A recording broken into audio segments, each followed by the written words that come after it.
ನೀನೊಬ್ಬ ಪರಾಕ್ರಮಶಾಲಿ ಎಂದು ಭಾವಿಸಬೇಡ. ದೀಪವನ್ನು ಹೊಕ್ಕಿ ಬಿಟ್ಟೆಯಾ, ಏನು ಮಕ್ಕಳಾಟಿಕೆ ಎಂದು ಭಾವಿಸಿಕೊಂಡೆಯಾ? ನಿನ್ನನ್ನು ಹೇಳ್ತಾ ಇದ್ದೇನೆ, ದೀಪ ಬಿಟ್ಟು ಹೋದರೆ ಬಿಟ್ಟೇನು, ಇಲ್ಲವಾದರೆ ತೈಲವು.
ಪ್ರಾಣ ಪಕ್ಷಿಯನ್ನು ಈ ಕ್ಷಣದಲ್ಲಿ ತೆಗೆಯುವಾಗ ಯಾರು ಕೈ ತಡೆಯುವವರು?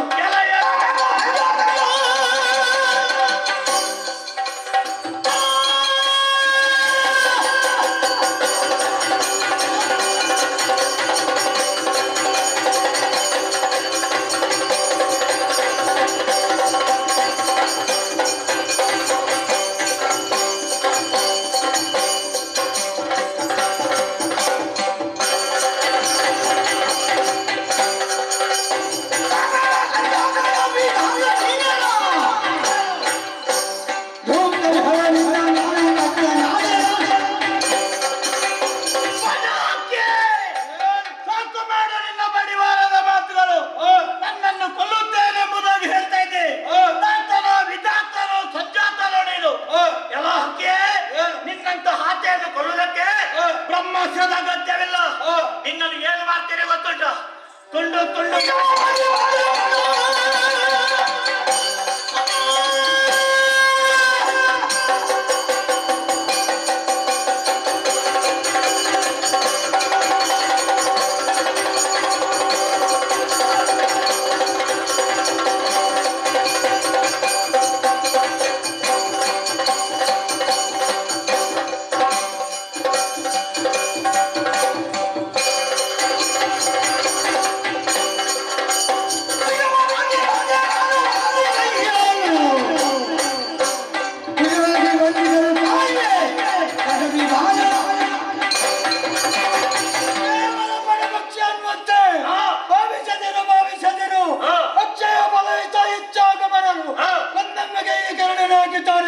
ತನ್ನ ಬಲ ಏನು ಅನ್ನುವಂಥದ್ದನ್ನು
ಎಲ್ಲಿ ಹೋದ್ರು ಹಕ್ಕಿನನ್ನ ಬೆನ್ನಟ್ಟಿಕೊಂಡು ಬರ್ತಾ ಉಂಟು. ಹೇಗಾದ್ರೂ ಮಾಡಿ ಹಕ್ಕಿಯನ್ನು ಕೊಲ್ಲಬೇಕೆ ಉದ್ದೇಶದಿಂದ ನಮ್ಮಂತ ಕಮಟ ಕರ್ಕಟರನ್ನು ಕಲಿಸಿಕೊಟ್ಟಿದ್ದೇನೆ.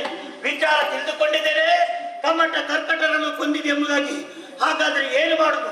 ಎಲ್ಲಿ ಹೋದ್ರು ನನ್ನ ಬೆನ್ನು ಬಿಡುವುದಿಲ್ಲ. ಈ ವೇಳೆಯಲ್ಲಿ ಪ್ರಾಣ ರಕ್ಷಣೆ ಮಾಡಬೇಕಾದ್ದು ನನ್ನ ಕರ್ತವ್ಯ. ಅದಕ್ಕಾಗಿ ಏನು ಮಾಡುದು ಯೋಚಿಸಿದೆ. ನೇರವಾಗಿ ಕಾಣುತ್ತಾ ಉಂಟಲ್ಲ ಲವಣ ಸಮುದ್ರ, ಸೇರ್ತೇನೆ.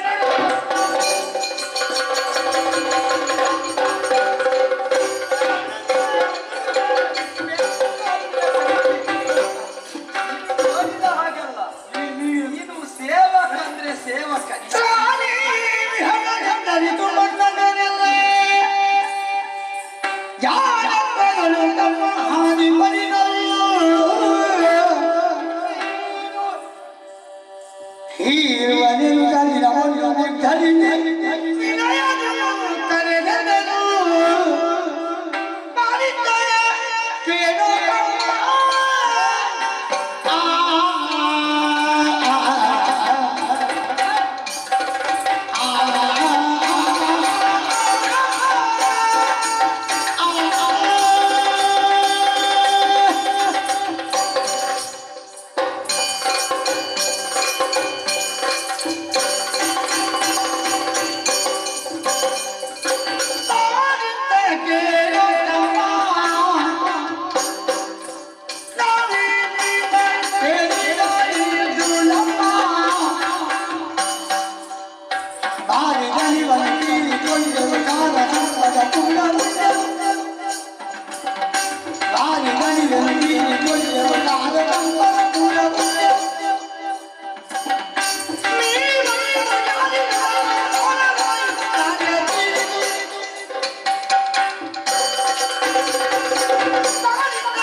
ತೃಪ್ತ ಮನಸ್ಕರಾದೆವು. ಎಷ್ಟು ತಿಂದಿದ್ದೇವೆ, ಎಷ್ಟು ಉಂಡಿದ್ದೇವೆ. ಕೆಲವು ಕಡೆ ತಿಂದದ್ದೆ, ಕೆಲವು ಕಡೆ ಉಂಡದ್ದೆ, ಅಂತೂ ತೃಪ್ತಿ ಆಯಿತು.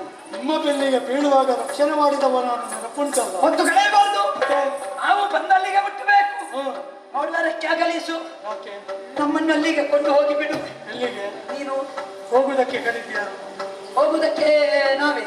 ಹೌದಲ್ಲ, ಈಗ ನನ್ನ ಇಷ್ಟ, ನಿನ್ನ ಇಷ್ಟ. ಹೌದು. ನಾವು ಯಾರು? ಯಾರು? ನಾವು ಯಜಮಾನ. ಯಾರಿಗೆ? ನಿಮಗೆ ನೀವು ಸೇವಕ. ಹಾಗಾಗಿ ಕಟ್ಟಪ್ಪಣೆ, ನಮ್ಮನ್ನು ಈ ಕ್ಷಣವೇ ಅಲ್ಲಿಗೆ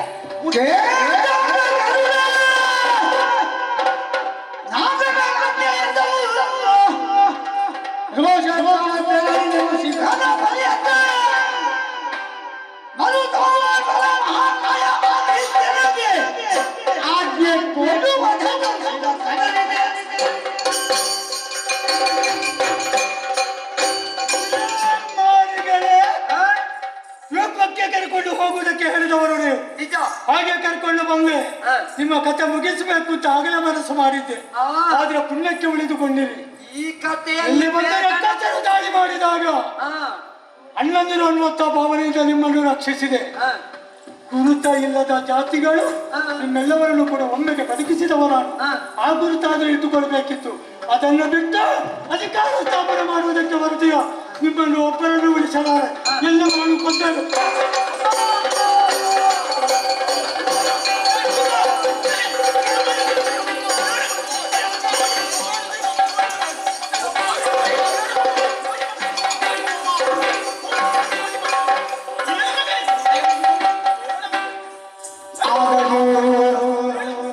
ಮಗುವೇ ಪರಾಧೀನ ತೊಲಗಿತು. ಆಗದು ಮಗುವೇ ಪರಾಧೀನ ತೊಲಗಿತು. ಹೀಗೆ ಕೊಲ್ಲುವ ಕಾರ್ಯ, ಹೀಗೆ ಕೊಲ್ಲುವ ಕಾರ್ಯವು ರೇಗಿ ಕೊಳದೆ ಅವರ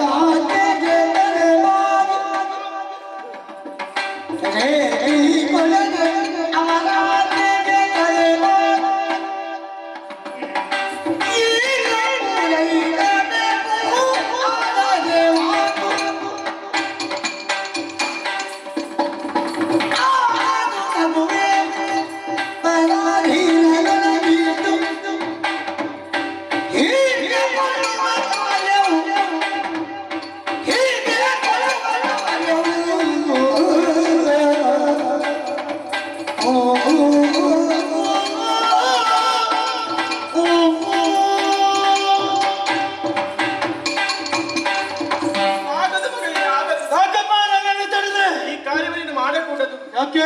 ನೀರಾಡಿದಂತಹ ಆಜ್ಞೆಯನ್ನು ಕೇಳಿ ಅವನನ್ನು ಕೊಂದು ಮುಗಿಸುತ್ತೇನೆ ಎನ್ನುವ ಹಾಗೆ ಹೊರಟು ನಿಂತವು ನೀನು. ಆ ಮಾರಿಗಳು ಉಳಿಯಬಾರ್ದು. ಸ್ವಲ್ಪ ಅಲ್ಲೇ ಕಟ್ಟು ಸ್ವಲ್ಪ ಆಲೋಚನೆ ಎಲ್ಲವೂ ಸಾಯಬೇಕು. ನಾವು ಅವರ ಆಧೀನದಲ್ಲಿದ್ದೇವೆ. ಹೀಗಿರುವಾಗ ಅವರು ಹೇಳುವಂತಹ ಕಾರ್ಯವನ್ನು ಮಾಡತಕ್ಕದ್ದು ನಮ್ಮ ಕರ್ತವ್ಯ. ಎಚ್ಚದಮ್ಮನಿನ ಕಾರ್ಯ ಯಾವುದಕ್ಕೊಂದು ಇತಿಮಿತಿ ಬೇಕು. ಅದು ಬೇಕು ಮಗನೇ. ಒಂದು ವೇಳೆ ನೀನು ಕೊಂದು ಮುಗಿಸಿದೆ ಅಂತ ಆದರೆ ದೇವರು ಮೆಚ್ಚುತ್ತಾನೆ ಹೇಳು, ಇಲ್ಲವಲ್ಲ? ಹಾಗಾಗಿ ಅವರು ಹೇಳಿದಂತೆ ನಾವು ಕೇಳತಕ್ಕದ್ದು ಮಗನೇ. ನೀರನಾದರೂ ನಾವರಿಗೆ ಸೇವಕರಲ್ಲವೇ?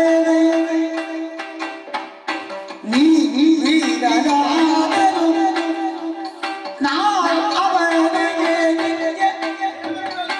ಸೇವಕರಲ್ಲವೇ?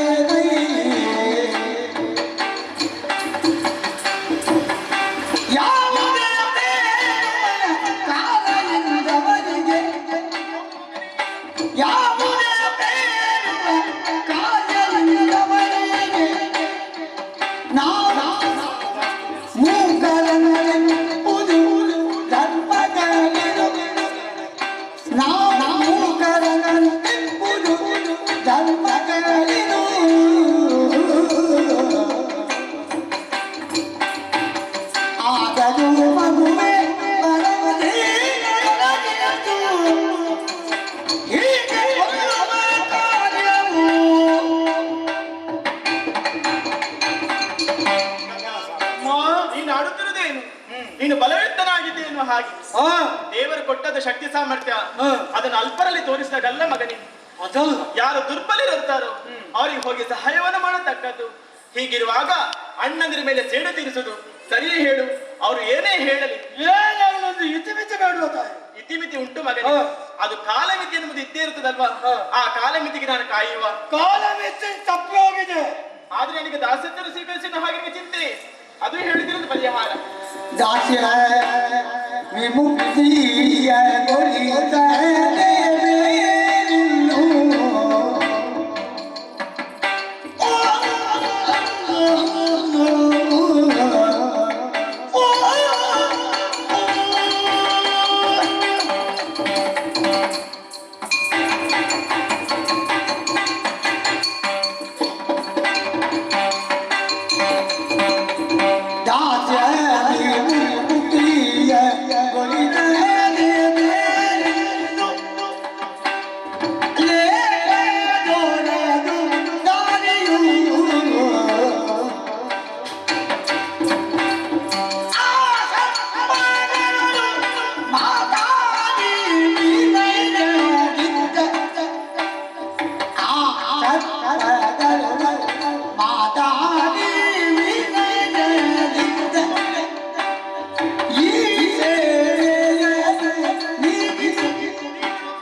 ದಶುತ್ತು ಅಂತ ಕ್ಷಣಕ್ಕೆ ನಾನು ಯಾವುದೇ ಕಾಯಕಕ್ಕೆ ಇಳಿದಾಗಲೂ ಕೂಡ ತಡೆಯುತ್ತಾ ಇರುವವಳು ನೀನು. ಜೀವಮಾನ ಪರ್ಯಂತ ನೀನು ದಾಸಿಯಾಗಿಯೇ ಜೀವನವನ್ನು ಸಾಗಿಸ್ತೀಯ ತಾಯಿ. ಇದಕ್ಕಿಂತ ನಮಗೆ ಬಿಡುಗಡೆ ಇಲ್ಲ ಮಗನೇ. ನಿನ್ನ ಚಿಂತೆ ಏನೆಂಬುದನ್ನು ಚೆನ್ನಾಗಿ ಅರ್ಥೈಸಿಕೊಂಡಳು ಈ ತಾಯಿ. ನಾನೀಗ ಅವರ ಆಧೀನದಲ್ಲಿದ್ದೇನೆ, ನೀನು ಕೂಡ ಆಧೀನದಲ್ಲಿದ್ದೆ ಅವರದ್ದು. ಹಾಗಿರುವಾಗ ನಮಗೆ ಈಗ ಮುಕ್ತಿ ಯಾವಾಗ ಎನ್ನುವಂತಹ ಕಾಲ ಬಿಡುಗಡೆಯಾಗಬೇಕು. ಸದ್ಯದಲ್ಲೇ ಬರ್ತದೆ ಮಗನೇ. ಇದಕ್ಕೊಂದು ಉಪಾಯ ಹೇಳುತ್ತೇನೆ ನಾನು. ಇಲ್ಲಿ ನಿನ್ನಲ್ಲಿ ಯುಕ್ತಿ ಬೇವುದು ಮುಖ್ಯವಾಗುತ್ತದೆ. ಸತ್ಯ ಬದಲು ಯುಕ್ತಿ ಬೇಕು ಮಗನೇ. ಉಪಾಯ ಹೌದು. ಸತ್ವಗಳ ಬಳಿಗೆ ಹೋಗಬೇಕು. ಹೋಗಿ ನಮ್ಮ ದಾಸತೆಗೆ ಮುಕ್ತಿಯ ಕಾರಣ ಏನು, ಅದು ಹೇಗೆ ಬಿಡಿಸುವುದು, ಹಾಗೆ ಮಾತಿನ ಮುಖಾಂತರವಾಗಿ ಚಮತ್ಕಾರಗೊಳಿಸಿ ಆದಷ್ಟು ಬೇಗ ನಮ್ಮನ್ನು ಬಂಧನ ವ್ಯಕ್ತಿ ಮಾಡಬೇಕು. ದಾರಿಯನ್ನು ನಾನು ಹುಡುಕುತ್ತೇನೆ. ಒಳಗಿದ್ದು ಅಣ್ಣಂದಿರೇ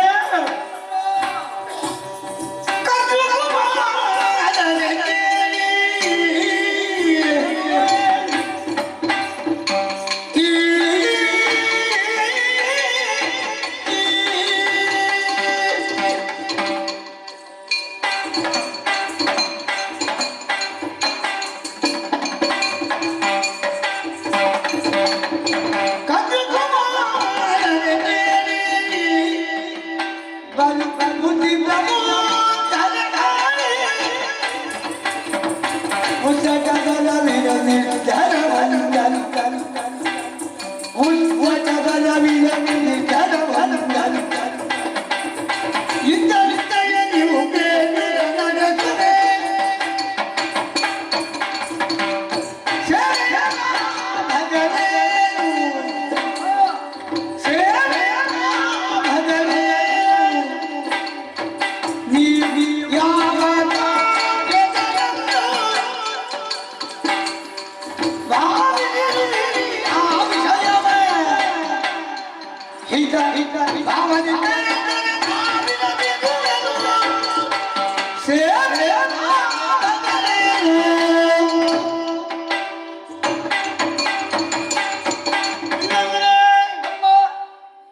ನಾನು ನಿಮ್ಮ ತಮ್ಮ.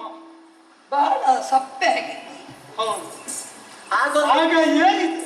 ದುಡಿದದ್ದು ಹೆಚ್ಚಾಯ್ತಾ? ಹಾಗಲ್ಲ, ಮತ್ತೆ ಅಣ್ಣಂದಿರ ಮೇಲೆ ಒಂದು ಗೌರವ, ಹಾಗಾಗಿ ವಿಷಯ ಇಷ್ಟು ಪ್ರೀತಿ. ಇಷ್ಟು ಸಮಯ ಆಗಿ ಅದು ಬಂತಲ್ಲ. ಯಾವುದು? ದೇವರು ಒಳ್ಳೇದು ಮಾಡಿ ಎಂತದ್ದು? ಒಂದು ಕಾರುಣ್ಯ ಭಾವ, ನಿಮ್ಮ ಮೇಲೆ ಗೌರವ ಭಾವ. ಹೌದು. ಹಾಗೆ ಅಣ್ಣಂದಿರಿಗೆ ಯಾವ ರೀತಿ ಗೌರವವನ್ನು ಕೊಡಬೇಕು ಅನ್ನುವಂತೆ ನನ್ನ ತಾಯಿ ಹೇಳಿದಂತ ಪಾಠ. ಏನು ಸ್ವರ ಇಳಿದದ್ದು? ನಾನು ಸೇವಕ, ನಾವು ಯಜಮಾನರು. ಹೌದು. ಈ ಯಜಮಾನರ ಸೇವೆ ನಾನು ಸೇವಕನಾಗಿ ಮಾಡಬೇಕಾಗಬೇಕು. ಮಾಡಬೇಕು. ನೀವು ಹೇಳಿದಂತೆ ಜೀವನ ಪರ್ಯಂತ ಸೇವೆಯನ್ನೇ ಮಾಡ್ತಾ ಇರಬೇಕು. ಸಿಟ್ಟು ಬರಬಾರದು, ನ್ಯಾಯ ವಿಧೇಯದಿಂದ ನಡ್ಕೊಳ್ಬೇಕು ಅನ್ನುವಂತೆ ಮನಸ್ಸು ಬದಲಾವಣೆ ಮಾಡಿದ್ದೇನೆ. ಹೌದೇ? ಹ. ಈಗ ಏನು ವಿಷಯ? ವಿಷಯ ಇಷ್ಟೇ. ಹ. ಈಗ ನಮ್ಮ ಅಮ್ಮ ನಿಮ್ಮ ಅಮ್ಮನ ಸೇವೆ ಮಾಡಿ. ಸೇವೆಯನ್ನು ಮಾಡ್ತಾ ಇದ್ದಾರೆ. ಹ. ಅದು ಯಾಕೆ ಅಂತ ನನಗೆ ಗೊತ್ತಿಲ್ಲ. ಹ. ಅದು ತಿಳಿಯಬೇಕು. ಕಾರಣ ಒಂದು ದಿನ ನಿನ್ನ ಊರಾಯ ಕರೆದೆಂಬ ಜನತೆಯು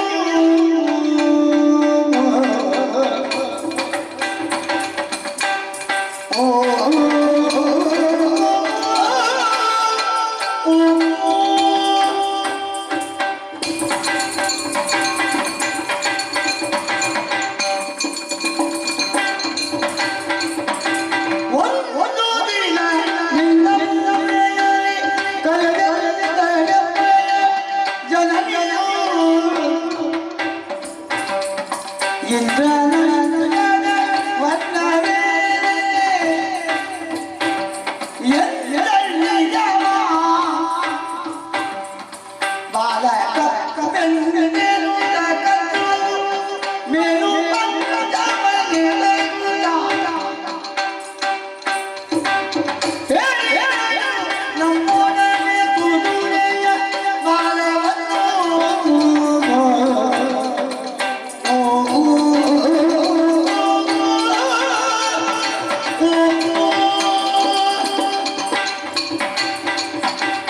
ಗರುಡ ಸತ್ವಯುತ ನೀನು, ಮಾತ್ರವಲ್ಲ ಜ್ಞಾನಯುತನೂ ಹೌದು. ಇಷ್ಟರವರೆಗೆ ನಿನ್ನಿಂದ ಸೇವೆಯನ್ನು ಮಾಡಿಸಿಕೊಳ್ತಾ ಇದ್ದವರು ನಾವು. ಹೊರಭಾವ ಬೇರೆ ಗರುಡ, ಒಳಭಾವ ಬೇರೆ. ಏನಿದ್ದರೂ ನಮ್ಮ ಚಿಕ್ಕಮ್ಮನ ಮೇಲೆ ನಮಗೆ ಗೌರವ ಉಂಟು, ಅವರ ಮಗನಾದ ನಿನ್ನ ಮೇಲೆಯೂ ಗೌರವ ಉಂಟು. ಹಾಗಿದ್ರೆ ಇಷ್ಟರವರೆಗೆ ಯಾಕೆ ಈ ವಿರೋಧದ ಸ್ಥಿತಿಯಲ್ಲಿ ನಡೀತಾ ಇದ್ದೇವೆ? ಅದೇನು ಮಾಡ? ಹೊರಭಾಗಕ್ಕೆ ಹೀಗಾದರೂ ಒಳಭಾಗದಲ್ಲಿ ಭಾವನೆ ಬೇರೆ ಉಂಟು. ಒಂದು ಸಲ ನಿನ್ನಮ್ಮನು ನನ್ನಮ್ಮನು ಒಟ್ಟಿಗೆ ಇದ್ದ ಕಾಲದಲ್ಲಿ ಇಂದ್ರ ಆ ಉಚ್ಚೈತ್ರ ವಸ್ತುವನ್ನು ಏರಿಕೊಂಡು ಹೋಗುತ್ತಾ ಇದ್ದ. ಇಂದ್ರನ ಶ್ವದ ಬಾಲ ಕಪ್ಪೆಂದು ನಮ್ಮಮ್ಮನ ವಾದ, ಬಿಳಿಯೆಂದು ನಿನ್ನಮ್ಮನ ವಾದ. ಕಪ್ಪೆ ಖಂಡಿತ ಅಲ್ಲ ಬಿಳುಪೆ. ಆದರೆ ವಾಗ್ವಾದ ಮುಂದುವರಿಯಿತು. ಪರಿಣಾಮದಲ್ಲಿ ನಮ್ಮಮ್ಮ ಆಜ್ಞಾಪಿಸಿದಳು, ಕಪ್ಪಿನ ಹಾವುಗಳು ಬಾಲದಲ್ಲಿ ನೇತಾಡಿಕೊಳ್ಳಬೇಕು ಎಂಬ ಹಾಗೆ. ಆಜ್ಞಾವಾಕ್ಯವನ್ನು ಮೀರುವುದಕ್ಕಾಗುತ್ತದೆಯೇ? ತಿರಸ್ಕರಿಸಿ ಹೊರಟೆವು. ಮತ್ತೊಮ್ಮೆ ನಮಗೆ ಆಜ್ಞೆ ಕೊಟ್ಟವ ಮಹಾಶೇಷ. ವಿಧಿ ಸಂಕಲ್ಪವನ್ನು ಮೀರಿರುವುದಕ್ಕೆ ಯಾರು ಶಕ್ತರು ಹೇಳು? ಹಾಗಾಗಿ ಮಹಾಶೇಷನ ಮಾತನ್ನು ಬದಲಿಸಿಕೊಂಡು ಬಾಲದಲ್ಲಿ ನೇತಾಡಿಕೊಂಡರು. ನಿನ್ನಮ್ಮ ಸೋತಳು, ನಮ್ಮಮ್ಮ ಗೆದ್ದಳು. ಅವರಲ್ಲಿ ಒಂದು ಪಂಥ ಆಗಿತ್ತು, ಕಪ್ಪು ಹೌದು ಅಂತಾದ್ರೆ ನೀನು ನನ್ನ ಸೇವಕಿಯಾಗಬೇಕು, ಬಿಳಿ ಹೌದು ಅಂತಾದ್ರೆ ನೀನು ನನ್ನ ಸೇವಕಿಯಾಗಬೇಕು. ನಿನ್ನ ಅಮ್ಮ ಸೋತಳು, ನನ್ನಮ್ಮ ಗೆದ್ದಳು. ಪರಿಣಾಮದಲ್ಲಿ ನಮ್ಮಮ್ಮ ನಿನ್ನಮ್ಮನ ಸೇವೆಯನ್ನು ನಮ್ಮಮ್ಮನ ಸೇವೆಯನ್ನು ನಿನ್ನಮ್ಮ ಮಾಡ್ತಾ ಇದ್ದಾಳೆ. ಈಗ ಇಷ್ಟೇ ಪ್ರಕರಣ ಬಿಟ್ರೆ ಬೇರೆ ಎಂತದ್ದು ಇಲ್ಲ. ಹೆಂಗಸರೊಳಗಾದ ಮಾತುಕತೆ ಯಾಕೋ ಏನು ತಿಳಿಯದೇ ಇದ್ದವರೆಲ್ಲ ಅಕ್ಕ ತಂಗಿಯರು ಹೀಗೆ ಆಗಿ ಹೋಗಿದೆ. ಮುಂದೆ ಏನಾಗಬೇಕು ಹೇಳು? ಅಣ್ಣ ಇವರೊಳಗೆ ಅವರೊಳಗಿದ್ದ ಸೇವೆಯ ತೈಲೋದಯ ತಿಳಿಯಲೋದುಗ.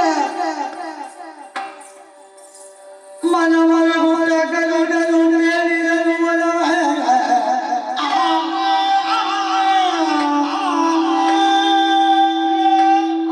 ದೊಡ್ಡಮ್ಮ ಮೋಸದಿಂದ ನನ್ನ ಅಮ್ಮನನ್ನು ಗೆದ್ದಳು. ತುಂಬಾ ಪ್ರಚಾರ ಮಾಡಬೇಡ ಇದನ್ನು. ಹುಟ್ಟಿನಲ್ಲೇ ಇರಬೇಕು. ಹೌದು ಹೌದು. ಅಣ್ಣಂದಿರ ಅಂತ ನೀವು ಆಡಿದ ಮಾತು ವೇದವಾಕ್ಯವನ್ನು ಮತ್ತೊಬ್ಬರಲ್ಲಿ ಹೇಳುವ ಹಾಗಿಲ್ಲ. ನಮಗೆ ಆದ್ರೆ ಇಲ್ಲ. ನಮ್ಮ ಅಪ್ಪನ ಗಮನೀಯ ಸ್ಥಿತಿಯನ್ನು ಕಂಡು ಆಗಾಗ ಮರುಕೋಗ ಹುಟ್ಟುತ್ತಾ ಇದೆ. ಇಂಥ ಬಲಿಷ್ಠನಾದಂಥ ಮಗ ಜೀವಂತವಾಗಿರುವಾಗ ಕಣ್ಣೆದುರಿಗೆ ಇಂಥ ಕಣ್ಣಜನಕವಾದಂಥ ಸ್ಥಿತಿಯನ್ನು ನೋಡ್ಬೇಕಲ್ಲ. ಯಾವ ತಾಯಿಗೂ ಈ ಸ್ಥಿತಿ ಬರಬಾರದು. ಬರಬಾರದು. ಆದ್ರೆ ಒಂದು ಮಾತು ನಂದಿದೆ, ಜೀವಮಾನ ಪರ್ಯಂತ ಅವಳು ಇನ್ನು ಸೇವೆಯನ್ನು ಮಾಡ್ತಾ ಇರಬೇಕಾ? ಇದರಿಂದ ಯಾವತ್ತಾದ್ರೂ ಒಂದು ದಿವಸ ಬಿಡುಗಡೆ ಇದೆ. ಬಿಡುಗಡೆ ಮಾಡುವ ಬಗ್ಗೆ ಅಮ್ಮನಲ್ಲಿ ಕೇಳಿ ನೋಡ್ತೇವೆ. ಏನಾದ್ರೂ ಒಂದು ವ್ಯವಸ್ಥೆ ಮಾಡ್ತಿದ್ರೆ ಒಳ್ಳೆಯದು. ಸ್ವಲ್ಪ ಒಳಗೆ ತುಪ್ಪ ಹಾಕಿ. ಓ ಅಮ್ಮ! ಸೇವೆ ಸೇವೆ ಸೇವೆ ಜೀವಮಾನದಲ್ಲಿ ಇದೇ ಆಗಿ ಹೋಯಿತು. ಇದ್ದಳಲ್ಲ ಸೇವೆ ಮಾಡುವುದಕ್ಕೆ, ಮತ್ತೆ ಸೇವೆ ಮಾಡುವುದಕ್ಕೆ ಇರುವ ಮಗ ಸೇವೆ ಮಾಡಿಸಿದ ಮತ್ತೆಂತ ಮಾಡುದು? ಇಲ್ಲಿ ಬಾ. ಎಂತದ್ದು? ದುಡಿಮೆಗೆ ಸಿಗುವ ವೇತನಕ್ಕಿಂತ ಸೇವೆಗೆ ಸಿಗುವ ಪ್ರಸಾದ ದೊಡ್ಡದು ಅಂತ ಹೇಳಿದ್ದು ಯಾರು? ಯಾರು? ನಮ್ಮ ಅಪ್ಪ. ಹಾ. ಸೇವೆ ಇಷ್ಟು ಸಮಯ ಮಾಡಿದ್ದೇವೆ, ಏನಾದ್ರೂ ಫಲ ಸಿಗುವುದು ಬೇಡವಾ? ಬೇಕು. ಯಾರಿಗೆ? ಅವರಿಗೆ, ಮಾಡಿದವರಿಗೆ. ಈಗ ನೀನು ಕೊಟ್ಟ ಶಾಪವನ್ನು ನೆನಪಿಸಿಕೊ. ಹಿಂದಕ್ಕಾದರೂ ನೀವು ಜನಮೇಜಯ ಮಾಡುವ ಸರ್ಪಯಾಗದಲ್ಲಿ ದಗ್ಧರಾಗಿ ಹೋಗಿ ಅಂತ ಹೇಳಿದ್ದಿ. ಹೌದು. ನಿನ್ನ ಮಕ್ಕಳಿಗೆ ಭವಿಷ್ಯದಲ್ಲಿ ಮರಣ ಮೃದಂಗ ಕಾದಿಟ್ಟಿದೆ ಎನ್ನುವುದು ಸ್ಪಷ್ಟ. ನಿನ್ನ ಮಕ್ಕಳು ಉಳಿಬೇಕೋ ಬೇಡವೋ? ಉಳಿಬೇಕು ಮಕ್ಕಳೇ. ಹಾಗಿದ್ರೆ ದಕ್ಷ ಬ್ರಹ್ಮನ ಮಗಳು ಕಶ್ಯಪ ಬ್ರಹ್ಮನ ಮಡದಿ ಆಡಿದ ಮಾತು ಸುಳ್ಳಾದಿದ್ದೆ. ಅದು ಸತ್ಯವೇ ಆಗುತ್ತದೆ. ಹಾಗಿದ್ರೆ ಅದನ್ನು ಮೀರಿ ನಿಲ್ಲಬಲ್ಲ ಯೋಜನೆಯೊಂದನ್ನು ರೂಪಿಸುವುದು ಹೌದು ಅಂತಿದ್ರೆ ನಿನ್ನ ಆಕ್ಷೇಪ ಇಲ್ಲಲ್ಲ? ಖಂಡಿತವಾಗಿ ಇಲ್ಲ. ಒಂದು ವೇಳೆ ನಮ್ಮ ದಾಸ್ಯ ನಮ್ಮನ್ನು ಅವ ಬದುಕಿಸುವ ವ್ಯವಸ್ಥೆಯನ್ನು ನಾವು ಮಾಡಿಕೊಂಡರೆ ಹಾ. ಸರಿ, ನೀನು ಅವಳನ್ನು ದಾಸ್ಯದಿಂದ ಮುಕ್ತಿಗೊಳಿಸ್ತೀಯಾ? ಮಗನೇ, ಹ. ಕೋಪದಿಂದ ನಾನು ನಿಮಗೆ ಶಾಪ ಕೊಟ್ಟದ್ದೇನೋ ಹೌದು. ಹ್ಮ್. ಆದ್ರೆ ಮಕ್ಕಳು ಸಾಯುವುದನ್ನು ತಾಯಿ ಕಣ್ಣಿಂದ ಕಾಣುವುದಕ್ಕೆ ಇಷ್ಟಪಡ್ತಾಳೆ? ಖಂಡಿತ ಇಲ್ಲವಲ್ಲ? ಇಲ್ಲ. ಒಂದು ವೇಳೆ ನೀವು ಬದುಕುವುದೇ ಹೌದು ಎಂದಾದ್ರೆ ಖಂಡಿತವಾಗಿ ದಾಸ್ಯತ್ವ ವಿಮೋಚನೆ ನಾನು ಮಾಡ್ತೇನೆ. ಮತ್ತೆ ನಿನಗೆ ಸೇವೆಗೆ ಯಾರು ಇಲ್ಲ ಅಂತ ಯೋಚಿಸಬೇಡ. ಮರು ಬದುಕು ಸಿಕ್ಕಿತು ಅಂತಾದ್ರೆ ನಿನಗೆ ಸೇವೆಗೆ ನಾವಿದ್ದೇವೆ. ಸಾಕು, ಅಷ್ಟೇ ಸಾಕು ನನಗೆ. ಹೌದಲ್ಲ? ಖಂಡಿತ ಆದಿತ್ತಲ್ಲ? ಆದಿತ್ತ. ಇನ್ನು ನಿನ್ನದು ಆಕ್ಷೇಪ ಇಲ್ಲ? ಖಂಡಿತ ಇಲ್ಲ. ಹ? ಸೇವೆಯನ್ನು ಬೇಗ ಮುಗಿಸು. ಇದು ಗಳಿಗೆ ಬದಲಾವಣೆ ಇಲ್ಲಲ್ಲ? ಇಲ್ಲ ಮಗನೇ. ಇಲ್ಲಲ್ಲ? ಆಹಾ. ಅಮ್ಮ, ನೀನು ಮಮತಾಮಯಿ, ನೀನು ಅಮೃತಾನಂದಮಯಿ, ನೀನು ಕಾರುಣ್ಯಮಯಿ. ಹಾ. ಹೊಗಳು ಹೊಗಳು. ಆಗ್ಲೇ ನಿನ್ನ ಆಶೀರ್ವಾದ ಇರಲಿ. ಆಯ್ತು. ನಮ್ಮ ತಂದು ಶಾಪ ಮುಕ್ತಿ ಆಗಲಿ ಅಂತ ಒಳ್ಳೆ ಮನಸ್ಸಿನಿಂದ ಒಂದು ಕೈ ಮುಗಿದು. ಖಂಡಿತ ಒಳ್ಳೆ ಮನಸ್ಸಿನಿಂದಲೇ ಆಶೀರ್ವಾದ. ಆಯ್ತಲ್ಲ? ಹಾಗೆ ಗರುಡ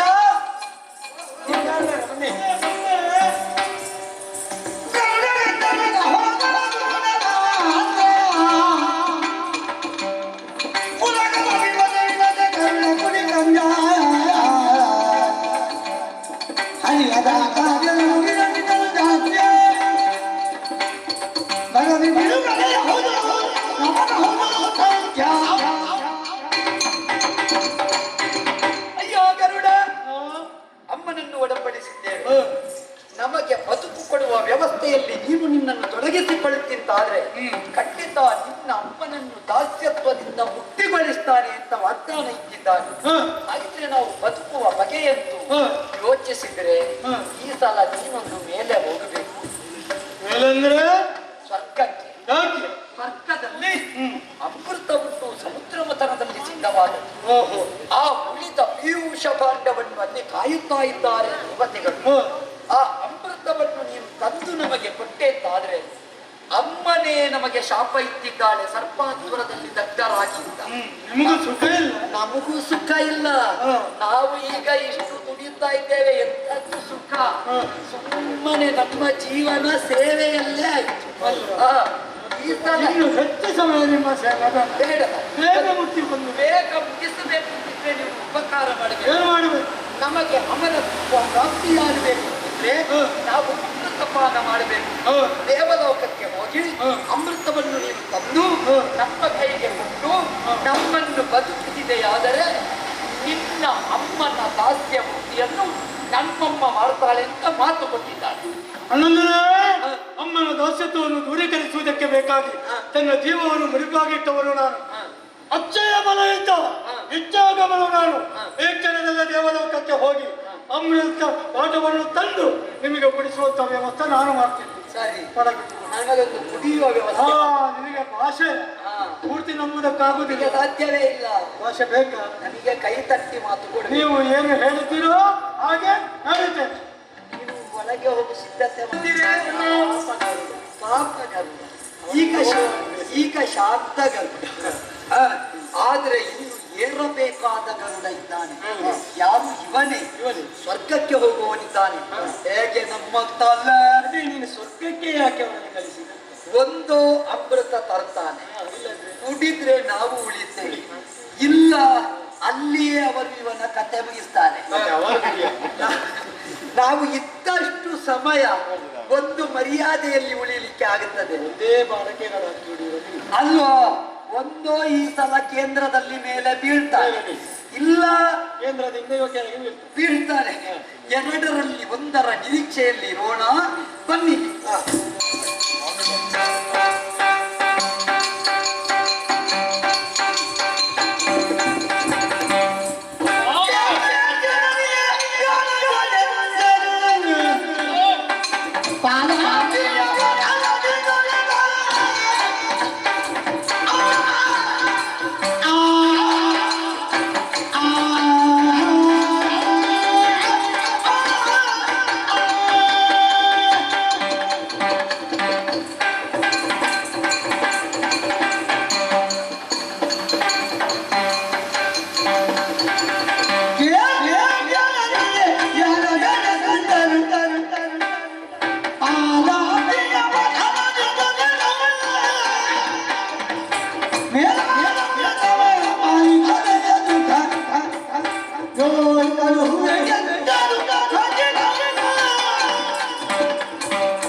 ಮುಕ್ತಿಗೆ ಅಥ ಏನೋ ಹೀಗೆ ಮುಂದಾಗಿ ಅವರಲ್ಲಿ ಕೇಳಿಕೊಂಡಾಗ ಅವರಿಗೆ ಏನೋ ಮರಣದ ಭಯವಂತೆ. ಈ ಮರಣ ಭಯದಿಂದ ಪಾರಾಗಬೇಕಿದ್ರೆ ಅದಕ್ಕೆ ಅಮೃತವೇ ಬೇಕು. ಆದ ಕಾರಣ ದೇವಲೋಕದಲ್ಲಿ ಈ ಹಿಂದೆ ಸಮುದ್ರ ಮಧ್ಯೆ ಸಿಕ್ಕಿದಂತಹ ಅಮೃತವಿದೆಯಲ್ಲ, ಅದನ್ನು ತಂದುಕೊಟ್ಟೆ ಎನ್ನುವುದ್ರೆ ಅಮ್ಮನ ದಾಸನಿಂದ ದೂರ ಮಾಡ್ತೇವೆ ಹೀಗುವುದಾಗಿ ಆಡಿಬಿಟ್ಟಿದ್ದಾರೆ. ಹೌದೇ? ಆದ ಕಾರಣ ಆ ಅಮೃತವನ್ನು ತರುವುದಕ್ಕೆ ಬೇಕಾಗಿ ನಾನೀಗ ಹೊರಡುತ್ತವೋ. ಆದರೆ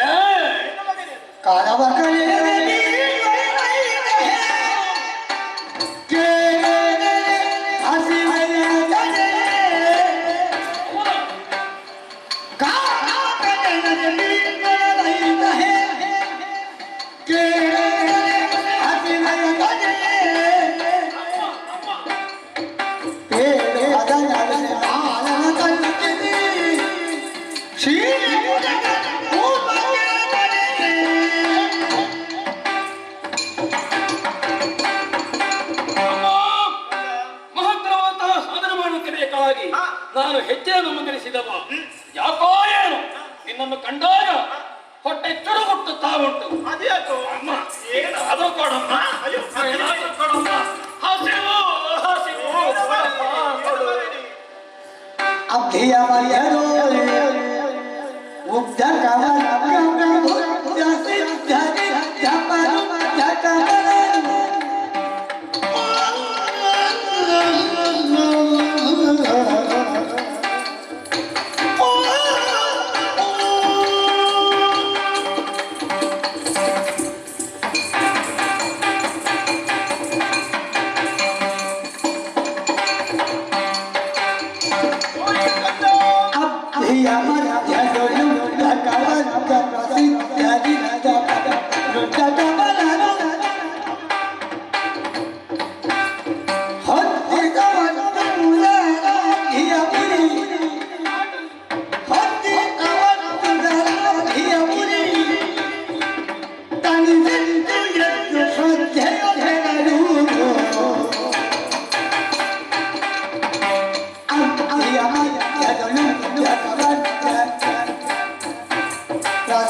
ಹೌದು ಮಗನೇ. ದೊಡ್ಡಮ್ಮ ಕೊಡುವಂತಹ ತತ್ವವನ್ನು ನಿನಗೆ ತತ್ವವನ್ನು ನಿನ್ನ ಕೊಡಬಹುದಷ್ಟೇ. ಅದರಲ್ಲಿ ತುತ್ತ ಮಾತ್ರವೇ ನನಗೆ. ಮತ್ತೆ ಕೊಡುವುದಕ್ಕೆ ನನ್ನಲ್ಲಿ ಏನುಂಟು ಮಗನೇ? ಹಾಗೆಂದುಕೊಂಡು ನನಗೆ ಹೊಟ್ಟೆಯ ಹಸಿವು ಕಡಿಮೆ ಆಗಬೇಕಲ್ಲ, ಏನಾದ್ರೂ ದಾರಿ ಬೇಕಲ್ಲ ತಾಯಿ. ಓ, ನಿನ್ನ ಪರಿಸ್ಥಿತಿ ಏನೆಂಬುದನ್ನು ಚೆನ್ನಾಗಿ ಅರ್ಥೈಸಿಕೊಂಡಳಿ ತಾಯಿ. ಇದಕ್ಕೊಂದು ದಾರಿಯನ್ನೇ ಹೇಳುತ್ತೆ ನಿನಗೆ. ಏನು ಗೊತ್ತವಮ್ಮ ಕಂದ? ಓ, ಪೂರ್ವಾಭಿಮುಖವಾಗಿ ನೀನು ಸಾಗಬೇಕು. ಮುಂದೆ ಸಾಗಬೇಕು. ಅಲ್ಲಿ ವಿಶಾಲವಾದಂತಹ ಒಂದು ಸಮುದ್ರ ಕಾಣುತ್ತದೆ. ಆ ಸಮುದ್ರದ ಮಧ್ಯೆ ಒಂದು ದ್ವೀಪ ಇದೆ ಮಗನಿ. ಹೌದೇ? ಆ ದ್ವೀಪದಲ್ಲಿ ದುಷ್ಟ ಕಿರಾತರಿದ್ದಾರೆ. ಅವರನ್ನೆಲ್ಲರನ್ನು ಕೊಂದು ಮುದ್ದೆ ಮಾಡಿ ನುಂಗಿ ನಿನ್ನ ಉದರಾಜ್ಞೆಯನ್ನು ಪರಿಹರಿಸಿಕೊಳ್ಳಬಹುದು. ಸರಿಯಮ್ಮ, ಹಿಂದೆ ಮುಂದೆ ನೋಡುವುದಿಲ್ಲ, ಮುಂದೆ ಹೋಗ್ತೇನೆ.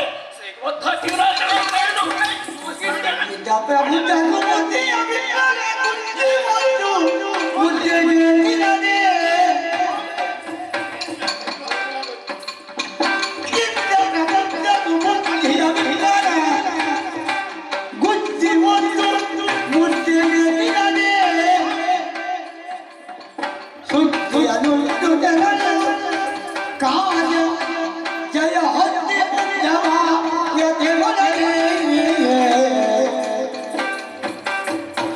ಹೊತ್ತೆ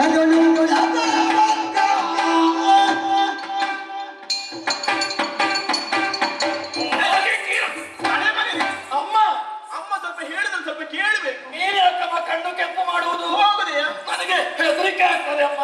ಯಾಕೋ ಮಗನೇ? ಮತ್ತೆ ಯಾಕೆ ದೂರ? ನಾನು ಹೇಳುದನ್ನೇ ಮರೆತು ಹೋದೆ. ಏನಮ್ಮ? ಆ ದ್ವೀಪದಲ್ಲಿ ಕೇವಲ ದುಷ್ಟ ಕಿರಾತರಲ್ಲದೆ ಬ್ರಾಹ್ಮಣರಿದ್ದಾರೆ ಮಗನೇ. ಓ, ವಿಷಯ ಇನ್ನೂ ಉಂಟಮ್ಮ. ಹೌದು ಮಗನೇ.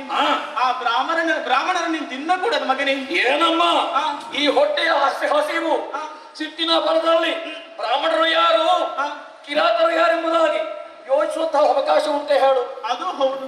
ಒಂದು ವೇಳೆ ನಿನಗೆ ತಿಳಿಯದೆ ನೀನು ತಿಂದೆ ಅಂತ ಆದ್ರೆ ಅವರು ಕೇವಲ ನನ್ನ ಕೊರಳ ಒಳಗೆ ಹೋಗರು, ಗಂಟಲಿನಿಂದ ಕೆಳಗೆ ಇಳಿಯರು. ಹೌದು ಮಗನೇ.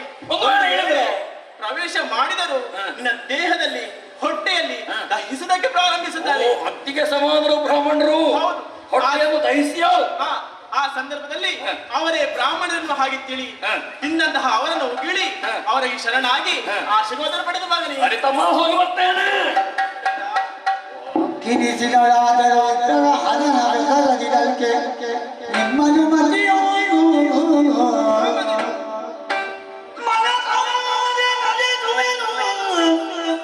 ಎಂದೆರುವುದೇ ಕೊರಡನು ಆಶೀರ್ವದಿಸುತ್ತೆಂದಳು. ಕಳಿಸಿ ಕಳಿಸಿಕೊಡಪ್ಪ. ಹರಿ ಭರಿ ಭರಿ ಭಕ್ತನಾದು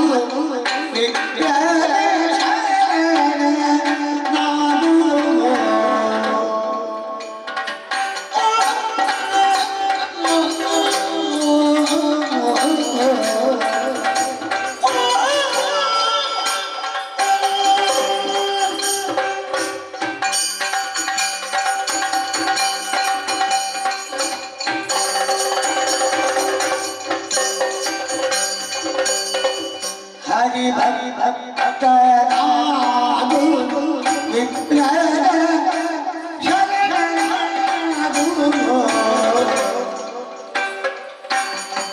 हरि हरि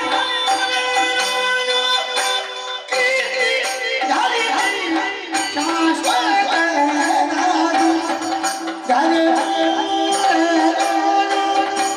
कीर्ति हरि हरि शाश्वत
ಈ ಸಂದರ್ಭದಲ್ಲಿ ನಿನ್ನ ತಾಯಿಯಾದಂತಹ ನಾನು ಮನಪೂರ್ವಕವಾಗಿ ನಿನಗೆ ಆಶೀರ್ವಾದ ಮಾಡೋದಕ್ಕಿದ್ದೇನೆ. ಹೆತ್ತವೇ ಆಶೀರ್ವಾದ. ಹೌದು ಮಗನೇ. ಒಳ್ಳೆಯದಮ್ಮ.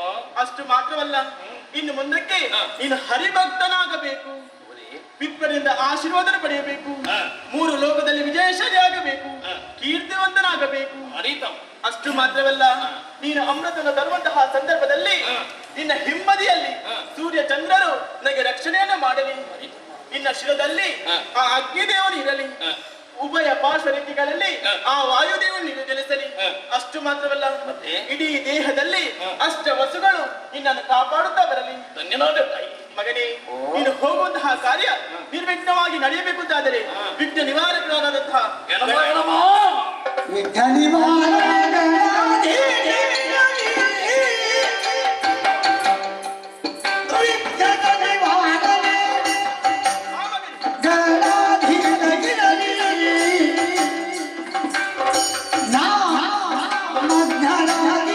ಶಾಂತಿಯ ಮಂತ್ರದಲ್ಲಿ ಶಾಂತಿಯ ಮಂತ್ರದಲ್ಲಿ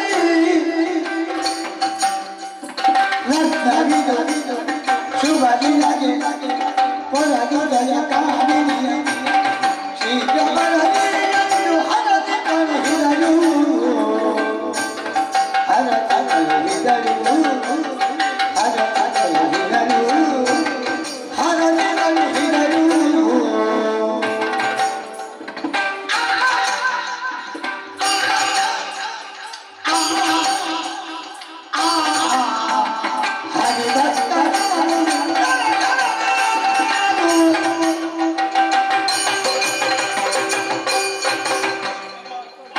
ಯಾವುದೊಂದು ಕಾರ್ಯವನ್ನು ಮಾಡುವಂತಹ ಮೊದಲು ಯಾವುದೇ ರೀತಿ ವಿಘ್ನಗಳು ಬರದೇ ಇದ್ದ ಹಾಗೆ ಆ ಗಣಪತಿ ದೇವರನ್ನು ನಾವು ಸ್ತುತಿ ಮಾಡಿಕೊಳ್ಳಬೇಕಂತೆ.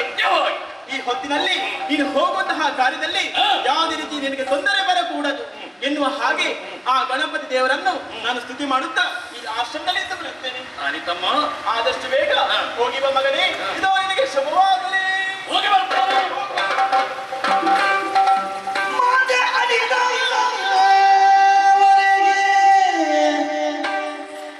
ವಂದಿಸುತ್ತ ಕದನು ಮಾತೆ ಅಡಿದವರೆಗೆ ವಂದಿಸುತ್ತ ಕದನು ತಾತನದನು ಬಲದಿ ನೆನೆದು ಮತ್ತವನು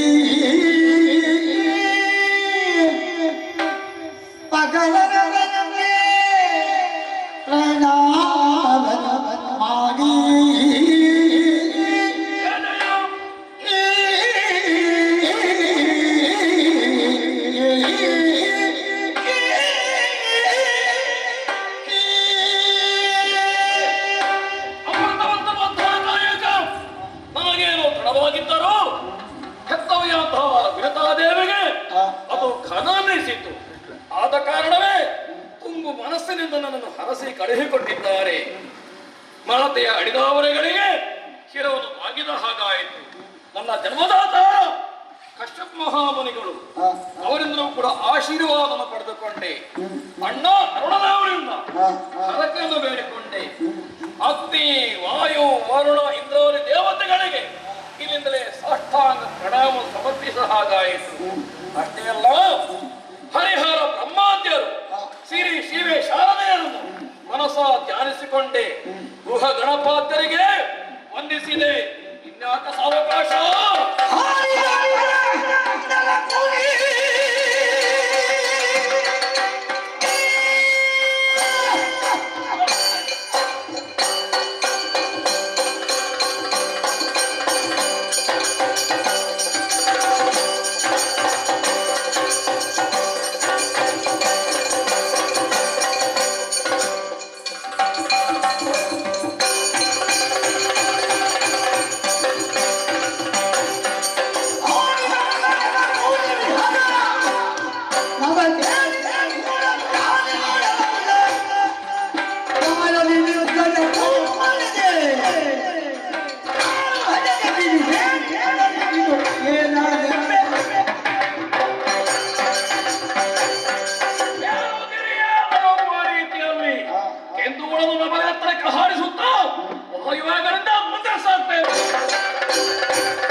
ಪರ್ವತದ ಮಧ್ಯೆ ದೀಪವನ್ನು ಕಾಣಿಸ್ತದೆ. ದುಷ್ಟ ಕಿರಾತರಿದ್ದಾರೆ ಎಂಬುದಾಗಿ ಕಿರಾತರ ಹುಡುಕುತ್ತಾ ಮುಂದೆ ಸಾಕ್ತಾರೆ.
ಕಿರಾತ ವರ್ಗದಲ್ಲಿರುವಂತಹ ಕಿರಾತರನ್ನು ಮುಂದೆ ಹೊಡಿತಾ ಇದೆಯಲ್ಲ, ಆಕಾಶದಿಂದ ಮೇಲೆ ಬಂದಿಲ್ಲ. ಹಸಿವೆ ಹೆಚ್ಚಾಗಿದೆ.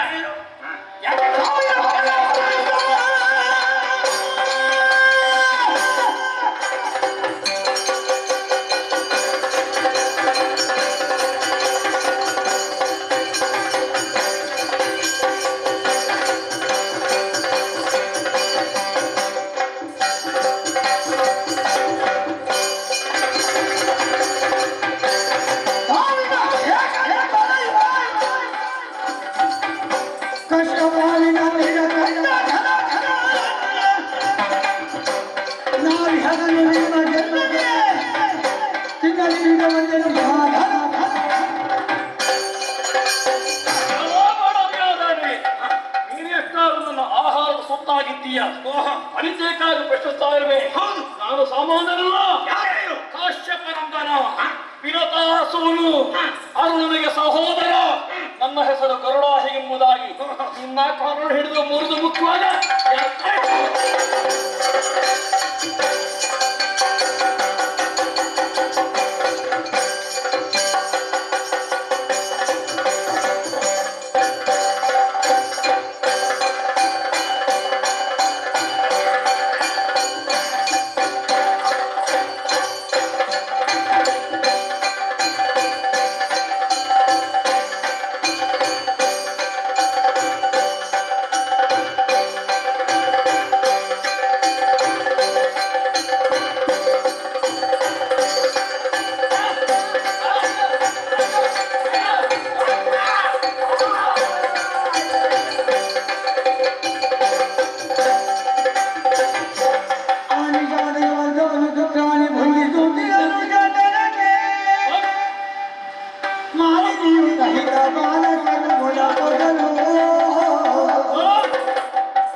ಅಯ್ಯೋ ಕಟ್ಟಲು ಸುಡುತ್ತಾ ಉಂಟು. ಹೊಟ್ಟೆ ಹೊಟ್ಟೆಲಿ ಉರಿ ಉರಿ ಉರಿ ಉರಿ. ಸರಿ, ಈ ರೀತಿಯಾಗಿ ಊರಿ ಹೆಚ್ಚಾಗುವುದಕ್ಕೆ ಕಾರಣ ನಾನು ನುಂಗಿದ ಸಾಮಾನನಲ್ಲ. ಜನನಿಯೊಳಗ ಜಗದಿಂದಲೇ ಅನಲನಗನ ಸುಡುತ್ತಲಿಪ್ಪವೈವ ಬುಧನ ಉಡದನಿದೆ ನಯ ವಿನಯನಿ ಘನ ಘನ ಹರಿಗೆಯರು ಕರೆದಿದ್ದೆಂದು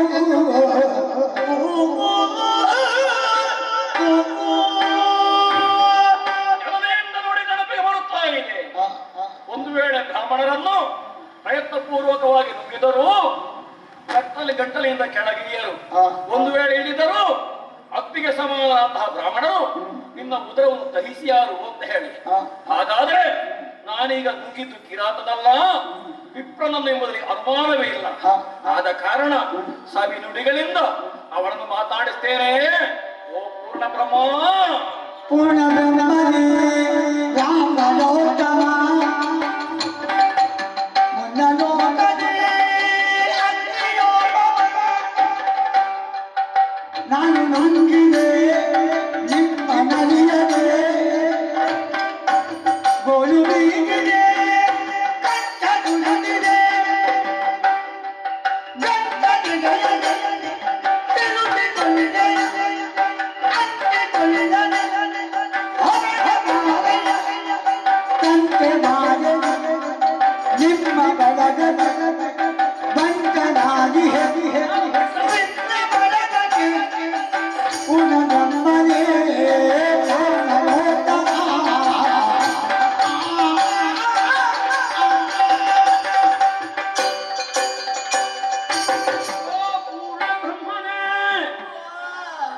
ನಾನು ನುಂಗಿದ್ದು ಯಾರನ್ನು ಎಂಬುದಾಗಿ ಈಗ ಅರಿವಿಗೆ ಬರುತ್ತಾ ಇದೆ.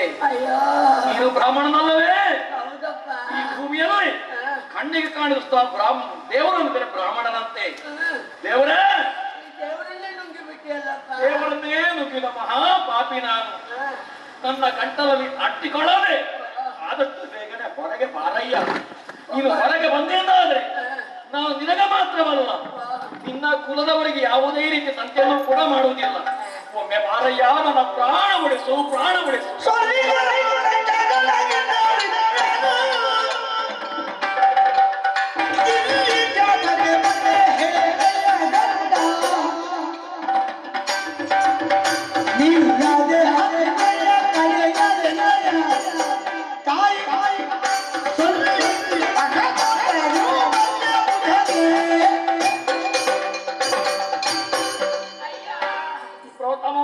ನಾವು ನಮ್ಮಷ್ಟಕ್ಕೆ ಹೋಗುವಾಗ ನಿನ್ನ ಹಸಿವೆಗಾಗಿ ನಮ್ಮನ್ನು ನುಂಗಿ ಬಿಟ್ಟಿಯಲ್ಲ. ಹೌದು, ಅದು ಈಗ ನಿನಗೆ ಸುಡ್ಲಿಕ್ಕೆ ಆರಂಭ ಆದಿದ್ದು ಬೆಳೆದ ಶರೀರ. ಹೊಟ್ಟೆ ಉರಿತಾ ಯಾಕೆ ದಹಿಸ್ತೀರಿ?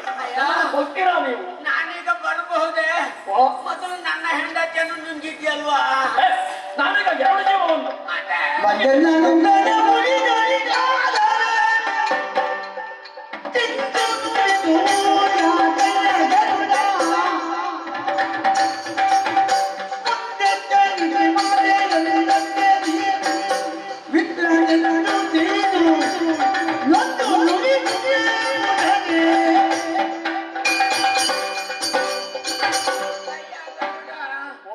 ನೀನು ಮೊದಲಾಗಿ ನನ್ನ ಹೆಂಡತಿಯನ್ನು ನುಂಗಿದ್ದಿ.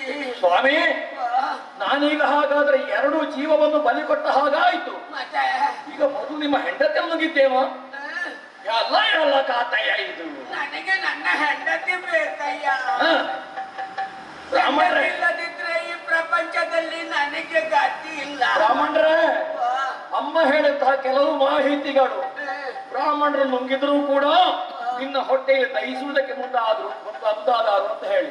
ಸ್ವಾಮಿ, ನನ್ನ ಹೊಟ್ಟೆಯನ್ನು ಉರಿಸಬೇಡಿ, ನನ್ನ ಪ್ರಾಣ ತೆಗಿಬೇಡಿ, ಒಮ್ಮೆ ಹೊರಗೆ ಬಂದಿರಯ್ಯ. ಮೊದಲಿನ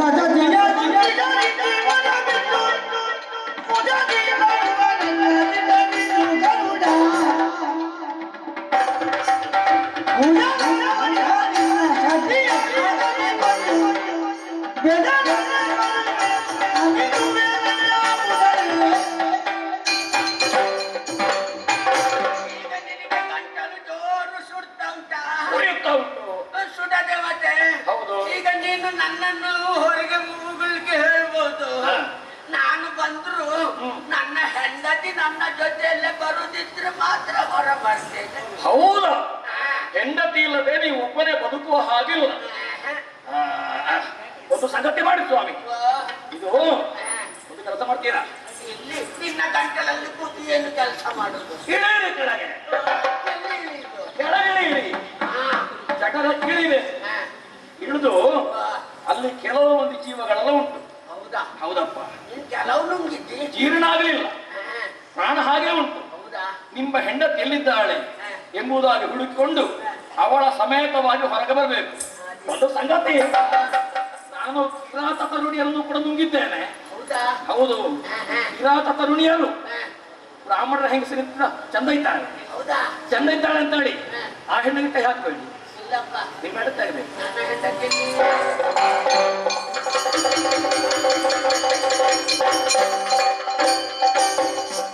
ಗರುಡನಾಡಿದ ದಿಟದ ಮಾತಿಗೆ ಅರಸಿಯನು ತಲೆಕೊಂಡು ಭೂತುದಯ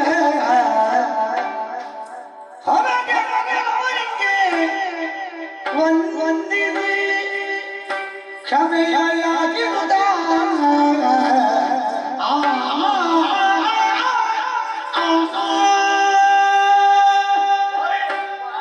ನನಗೆ ಮೋಸ ಮಾಡಿದ್ರಿ. ಇದು ನಿಮ್ಮ ಹೆಂಡತಿಯ? ನನ್ನ ಹೆಂಡತಿಯೇ? ಯಾಕೆ ಅನುಮಾನ? ಅಲ್ಲ, ಬ್ರಾಹ್ಮಣರಲ್ಲಿ ಇಷ್ಟು ಚಂದದ ಹುಡುಗಿಯೂ ಇದ್ದಾರೆ. ಮತ್ತೆ ನಿನ್ಗೆ ಗೊತ್ತಿಲ್ವಾ? ಅಲ್ಲ, ಬ್ರಾಹ್ಮಣರ ಹುಡುಗಿಯರು ಚಕ್ಕುಲಿ ಕಚ್ಚಿಕೊಳ್ತಾರೆ ಇಲ್ಲ, ನೋಡಿ, ಮುಗಲಿ ಚಕ್ಕುಲಿ. ಅದು ನಾನು ಪ್ರೀತಿಯಿಂದ ಮಾಡಿಕೊಟ್ಟದ್ದು. ಪ್ರೀತಿಯ ದ್ಯೋತಕ ಇದೆ. ನತ್ತು ಫುಲ್ ಆಗ್ತದೆ. ಹೌದೌದು. ಇವಳನ್ನು ನನಗೆ ಅಂತೂ ಕೊಡಿಸಿಬಿಟ್ಟೆ ಅಲ್ಲ, ನನಗೆ ಅಷ್ಟೇ ಸಂತೋಷ. ಈ ವಯಸ್ಸಾದ ಕಾಲದಲ್ಲಿ ಗಂಡನಿಗೆ ಹೆಂಡತಿಯ ಆಧಾರ. ಅದಕ್ಕಾಗಿ ಬಿಟ್ಟೆ ಅಲ್ಲ. ಇನ್ನಾದ್ರೂ ಕ್ಷೇಮವಾಗಿರು. ನುಂಗುವಾಗ ಸ್ವಲ್ಪ ಹಿಂದೆ ಮುಂದೆ ನೋಡು. ನೀವು ಜನಿವಾರ ನೋಡಿ ಆದ್ರೂ ನುಂಗು ಮಾತ್ರ. ಅವಸರದಲ್ಲಿ ಜನಿವಾರ ನೋಡ್ಲಿಕ್ಕೆ ಆಗ್ಲಿಲ್ಲ. ಒಟ್ಟು ತಿಂದದ್ದು ಹಸಿವೆ ತಣಿಬೇಕಲ್ಲ. ಅಷ್ಟೇ. ಸ್ವಾಮಿ, ಅಮ್ಮನ ದ್ಯಾಸ್ಯ ವಿಮುಕ್ತಿಗೆ ಬೇಕಾಗಿ ಅಮೃತ ತರುವುದಕ್ಕೆ ಬೇಕಾಗಿ ದೇವಲೋಕದಲ್ಲಿಗೆ ಹೋಗುವ ನಮ್ಮನ್ನು ಆಶೀರ್ವಾದ ಮಾಡಿ ಸ್ವಾಮಿ. ನೀನು ಹೋಗುವಂತ ಕಾರ್ಯ ನಿನಗೆ ಜಯಶೀಲವಾಗಿ ಪರಿಣಮಿಸಲಿ.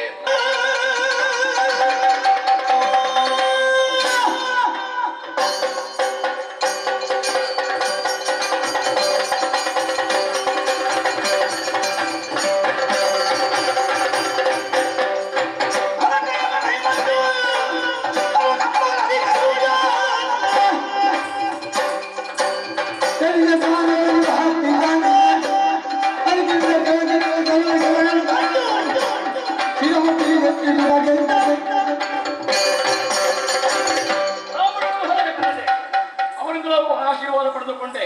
ಮನಪೂರ್ವಕವಾಗಿ ಅವರು ಕೂಡ ಆಶೀರ್ವಾದ ಮಾಡಿದ್ದು ಹೇಗೆ? ಹರಿಭಕ್ತನಾದ ಗರುಡ ಎಂಬುದಾಗಿ. ಹಾಗಾದ್ರೆ ವಿಪ್ರಾರಾಡಂತಹ ಮಾತು ಸುಳ್ಳಾಗದು ಎಂಬಂತ ಆತ್ಮವಿಶ್ವಾಸ ನನಗುಂಟು.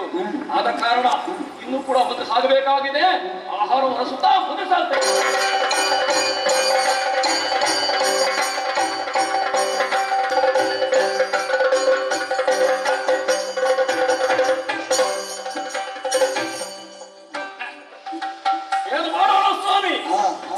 ಹಸಿವು ಅಧಿಕವಾಗಿ ಹೋಯಿತು. ಆದ ಕಾರಣವೇ ಮುಂದೇನೋ ಹೇಗೆಂಬುದಾಗಿ ನನ್ನ ತಂದೆ ಕಶ್ಯಪ ಮಹರ್ಷಿಗಳಲ್ಲಿ ಹೋಗಿ ಕೇಳಿದಾಗ ಸುಪ್ರತೀಕ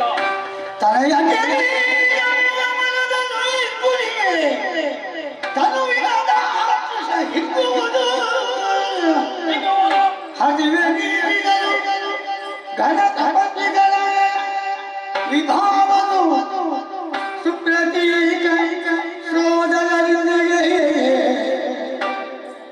ಜನ್ಮ ಭೂಮಿಯ ವ್ಯಾಜ ತಮ್ಮೊಳಗೆ ಶಾಪವನ್ನು ತಾಳಿ ಕಚ್ಚ ಗಜದ ಅನಕಲಿ ಕಲಸಿಯಲಿ ಕಾದು ತಿಬ್ಬರ ಹಿಡಿದು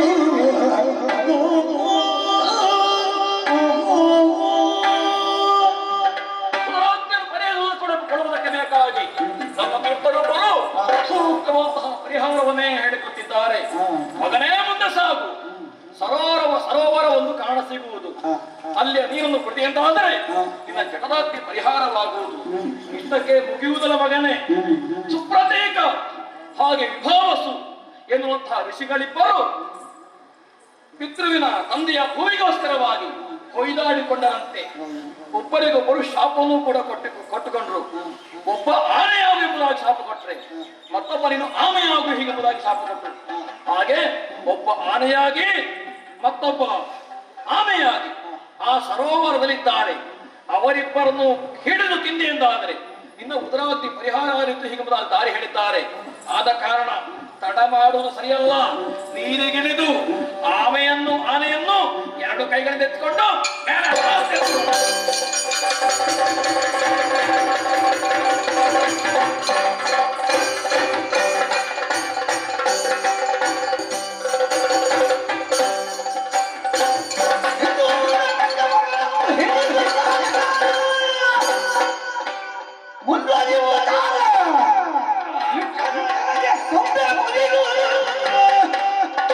ಕೊಕ್ಕಿಗೆ ಕಚ್ಚಿ ಹಿಮಾಗಿರಿ ಅವನೇ ಬಂದನುನಿ ಎಮ್ಮೆಯುಗದಲ್ಲಿ ಮಾಲ ಕಿತ್ತನ ಬಿಟ್ಟು ಶಾಲೆಂದುದ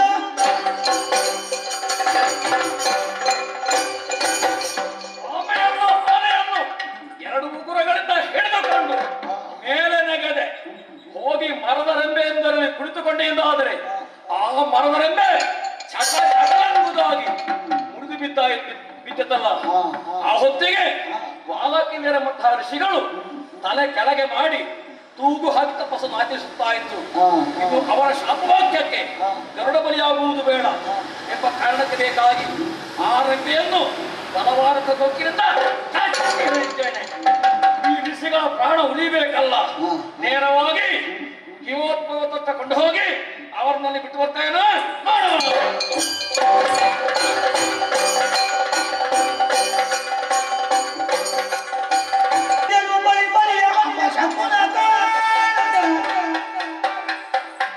ಭರಿತ ಭಯದಿಂದ ಮಹಾತ್ಮನಿಗೆ ಗುರುತಿಂದ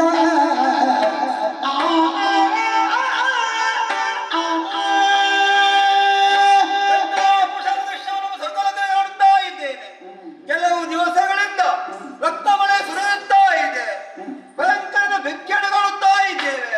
ನಾವು ಧರಿಸುವಂತ ಆಯುಧ ನಮ್ಮೊಂದಿಗೆ ದರ್ಶನಕ್ಕೆ ಸಿದ್ಧವಾಗಿಯೇ ಉಂಟು. ಈ ರೀತಿ ಅಪಸಂಗದಿಶ ಕಾಣಬೇಕಾದ್ರೆ ಕಾಡು ಎಂಬುದಾಗಿ ನಮ್ಮ ಗುರುಗಳಾದ ಬೃಹಸ್ಪತಿಯಲ್ಲಿ ಕೇಳಿದಾಗ ಅವರೇ ಹೇಳಿದಂತ ಮಾತು, ಇನ್ನು ಕೆಲವು ದಿವಸದ ಒಳಗೆ ಈ ಸ್ವರ್ಗಲೋಕಕ್ಕೆ ವಿರತಿಯ ಮಗರಾದ ವೈರತೆಯ ಅಭಿಯೋಗ ಆಗ್ತದೆ. ಅದರಿಂದ ಕಾಡು ಎಂಬುದಾಗಿ ಕೇಳಿದಾಗ ಈ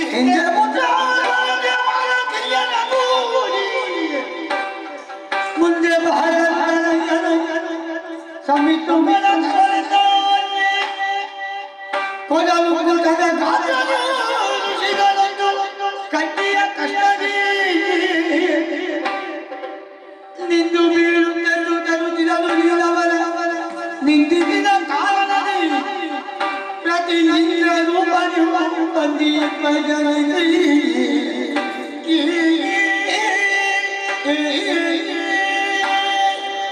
ಅಮೃತಾಪಹರಣ ಎಂಬ ಗಂಭೀರ ಪ್ರಸಂಗ ನಡೆಯುವ ಎಂಬುದಾಗಿ ಆ ಗುರುಗಳಲ್ಲಿ ಹೇಳಿದಾಗ ಖಂಡಿತ ನಡೆಯುತ್ತದೆ. ಅದೇ ಕಾರಣ ನೀನೇ ಎಂಬುದಾಗಿ ಹೇಳಿದರು. ಇದಕ್ಕಾಗಿ ನಾನೇ ಶಾಪಗ್ರಸ್ತನಾದದ್ದು. ಉಂಗುಟಗಾತ ಋಷಿಗಳು ವಾಲಕೀಲ್ಯರು ಪುತ್ರಾರ್ಪಣೆ ಮಾಡುವಂತಹ ಉದ್ದೇಶದಿಂದ ದರ್ಭೆಯನ್ನು ಹೊತ್ತುಕೊಂಡು ಹೋಗುವಂತಹ ಸಂದರ್ಭದಲ್ಲಿ ಉಂಗುಟಗಾತ್ರ ಋಷಿಗಳು ಏಳುತ್ತಾ ಬೀಳುತ್ತಾ ಸಾಗುತ್ತಾ ಇದ್ದರು. ಆ ವೇಳೆಗೆ ಅವರನ್ನು ಕಂಡಂತ ನಾನು ಒಂದೊಮ್ಮೆಗೆ ನನಗೆ ನಗು ಬಂದು ಹೋಯಿತು. ಆದರೆ ಈ ದೃಶ್ಯವನ್ನು ಕಂಡಂತ ಋಷಿಗಳು ನನಗೆ ಶಾಪವನ್ನು ಕೊಟ್ಟಿದ್ದಾರೆ. ಇನ್ನು ಕೆಲವು ಕಾಲಾಂತರದಲ್ಲಿ ಅಮೃತಾಪರಣ ಆಗ್ತದೆ. ಅಮೃತ ಗುಡಿಯಂತ ಗರ್ವದಿಂದ ನಿನಗೆ ಗರ್ವ ಬಹಳ ತಲೆಗೆ ಏರಿ ಹೋಗಿದೆ. ಕಣ್ಣಿನಿಂದ ತಲೆಗೆ ಇಳಿಯುವಂತಹ ಪ್ರಸಂಗ ಬಂದೇ ಬರುತ್ತೆ ಎಂಬುದಾಗಿ ಅಂದು ವಾಲಕಿಲ್ಯರ ಶಾಪ ಈಗ ಗುರುಗಳು ಹೇಳಿದ ನೆನಪಾಗುತ್ತಾ ಉಂಟು. ಹಾಗಂತ ಅಪಾಯ ಬರ್ತ ಮೇಲೆ ಕೈಗಟ್ಟಿ ಉಳಿದುಕೊಳ್ಳೋದಾಗ್ತದೋ? ಯುದ್ಧಕ್ಕೆ ಸಿದ್ಧ ಆಗ್ಬೇಕಲ್ಲ. ಅದಕ್ಕಾಗಿ ಪೂರ್ವತಯಾರಿ ಮಾಡಬೇಕು. ಒಬ್ಬನೆಲ್ಲ ವಿಶೇಷವಾದ ಯೋಧನ ಬೇಕು. ಯಾರಲ್ಲಿ ರೇಣುಕಾ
ಕರೆಯ ಮೊರೆಯನ್ನು ಆಲಿಸಿ ಬಂದಿದ್ದೇನೆ. ನನ್ನಿಂದ ಏನಾಗಬೇಕು?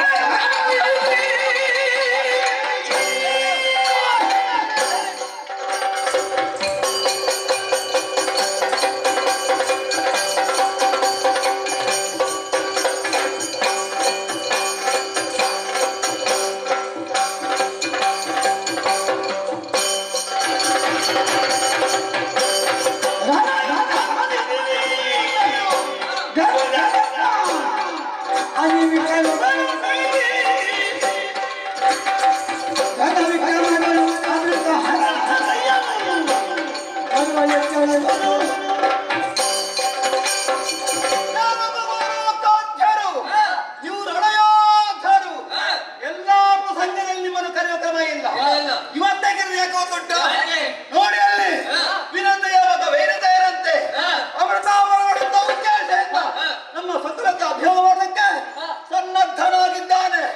ಹಾಗಂತ ನಾವು ಬರುವಾಗ ಕೇವಲ ನಾವು ಮಾತ್ರ ಯುದ್ಧಕ್ಕೆ ತಯಾರಾಗುವುದಲ್ಲ, ಕೂಡದರೆ ಬಹಳಷ್ಟು ಬೇಕಾಗ್ತದೆ. ಆದ್ದರಿಂದ ಒಂದು ವೇಳೆ ಬಂದರೆ ನಿಮ್ಮ ರಕ್ಷಣೆ ಕ್ರಮ ಹೇಗೆ? ಉಳಿಸುವುದು ಮಾತ್ರವಲ್ಲ, ಅದನ್ನು ಉಳಿಸುವುದು ಕೂಡ ಅಷ್ಟೇ ಮುಖ್ಯ.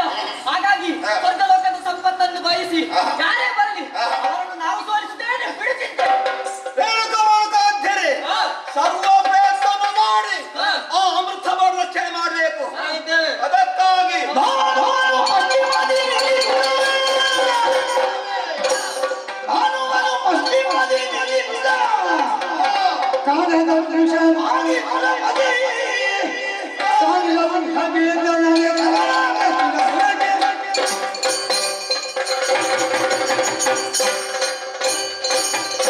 ಅಮೃತ ಪಾಂಡವರನ್ನು ನಿಧಿಷ್ಠಾನದಲ್ಲಿ ಇಟ್ಟು ಅದರ ಸ್ವಂತ ಕುಸಗುಡುವಂತ ಘಟಧರ್ಮಗಳನ್ನು ನಿರ್ಮಾಣ ಮಾಡುವುದಕ್ಕೆ ನಮ್ಮನ್ನಾದ ವಿಶ್ವಕರ್ಮನಿಗೆ ಹೇಳಿದ್ದೇನೆ. ಅಷ್ಟು ಮಾತ್ರ ಅಲ್ಲ, ಅದರ ಸ್ವಂತ ಅಗ್ನಿ ಪ್ರಾಕಾರ ಬಳಿ ಇದ್ದೇನೆ. ಕೇವಲ ಅಷ್ಟಕ್ಕೆ ಸಾಕಾಗುವುದಿಲ್ಲ. ಆ ಅಮೃತ ರಕ್ಷಣೆಗಾಗಿ ಕೋಣವನ್ನು ಪಶ್ಚಿಮದಲ್ಲಿ ನಿಲ್ಲಿಸಿದ್ದೇನೆ. ವಸುರುದ್ರ ತೆಂಕಣಲ್ಲಿ, ಆಮೇಲೆ ಪೂರ್ವ ದಿಕ್ಕಿನಲ್ಲಿ ಸ್ವಯಂ ವಿಜ್ಞಾನವೇ ಇದ್ದೇನೆ. ಯಾವ ಕಾಲಕ್ಕೆ ಬರ್ತಾನೆ ಎಂಬುದಾಗಿ ನಿರೀಕ್ಷೆ ಇಟ್ಟುಕೊಂಡು.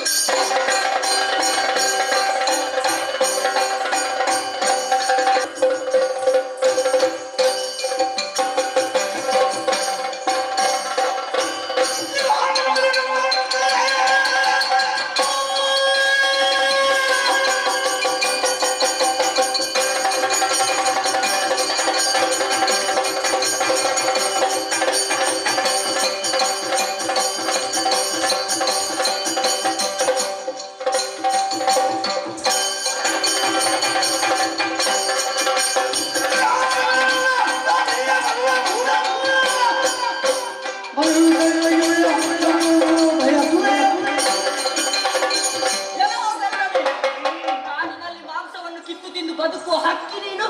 ಅಂತಹದ್ರಲ್ಲಿ ಸ್ವರ್ಗಲೋಕಕ್ಕೆ ಬಂದು ಅಮೃತವನ್ನು ವಶಪಡಿಸಿಕೊಳ್ಳುವ ಒಣಹಕ್ಕಿ ಎಂಬುದಾಗಿ ತಾತ್ಸಾರ ಭಾವ ಬೇಡ. ಒಳ್ಳೆಯ ಮಾತಿಂದ ಖಗರಾಜ ಕರುಣವಿದ್ದೇನೆ. ಒಳ್ಳೆಯ ಮಾತನ್ನ ಹೇಳ್ತಾ ಇದ್ದೇನೆ. ಏನೆಂದು? ಇದನ್ನೆಲ್ಲ ಅಪೇಕ್ಷೆ ಪಡಬೇಡ. ಒಂದು ದಾರಿಯಲ್ಲಿ ಹಿಂದಕ್ಕೆ ಹೋಗು, ಇಲ್ಲದಿದ್ದರೆ ನಿನ್ನ ರೆಕ್ಕೆಯನ್ನು ಕಾರ್ಯ ಕತ್ತರಿಸಿ ಸಾಧಿಸಿ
ಸಹಸ್ರ ಕೋಟಿಯನ್ನು ಬೇಡಿಸಿದ ಹಾಗಾಯಿತು.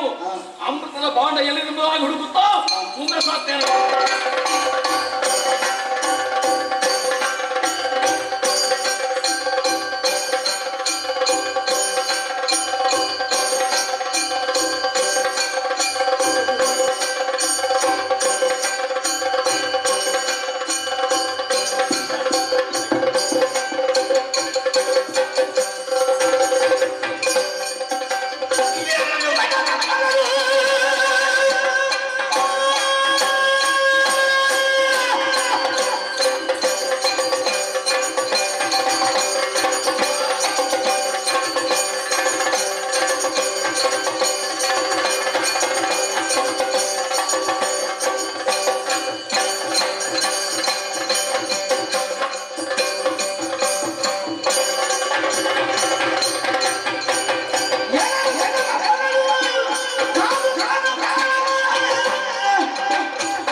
ಅದಕ್ಕೆ ಅಕ್ಕಿ ತರಕಾರಿಯನ್ನು ಗೊತ್ತಿರಲು ಕಂಡ ಅದಕ್ಕೆ ಅಕ್ಕಿ ತರಕಾರಿ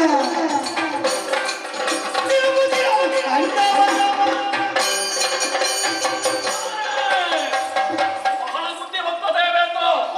ಅಮೃತದ ಬಾಣವನ್ನು ರಕ್ಷುವುದಕ್ಕೆ ಬೇಕಾಗಿ ಬಹಳ ತಲೆ ಖರ್ಚು ಮಾಡಿದ್ದಾನೆ.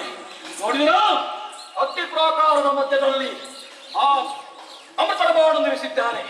ಅಷ್ಟೇ ಅಲ್ಲ, ಕೂಸು ಹುಟ್ಟುವಂತಹ 2 ಘಟ ಸರ್ಪಗಳು. ಇವುಗಳ ಯಾವ ಲೆಕ್ಕ ಹೇಳಿ? 2 ಸರ್ಪಗಳನ್ನು 2 ರೆಕ್ಕೆಯಿಂದ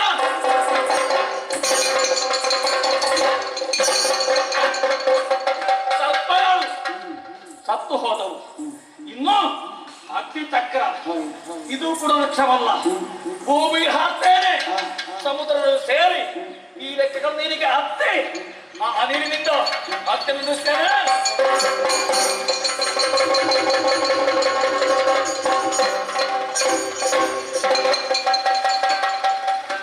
ಅಮೃತದ ಬಾಂಡ 3 ಮೂರ್ತಿಗಳು ಒಡೆದುಕೊಳ್ಳಲ್ಪಟ್ಟ ದಿವ್ಯವಾದಂತಹ ಬೆಲೆ ಇದು. ಆದ ಕಾರಣ ಅದಕ್ಕೆ ಸಾಷ್ಟಾಂಗ ವಂದಿಸಿ ಅಮೃತ ಬಾಂಡಕ್ಕೆ ಹಾಕ್ತೇನೆ.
ಒಂದಿಷ್ಟು ಹೆದರಿಕೆ ಆಯಿತು ಅಂತ ಹೇಳಿ ನೋಡಿದ್ರ ಕಲ್ಲ ಬಿಟ್ಟು ನಗಾಡ್ತಾ ಇದ್ದಾನೆ.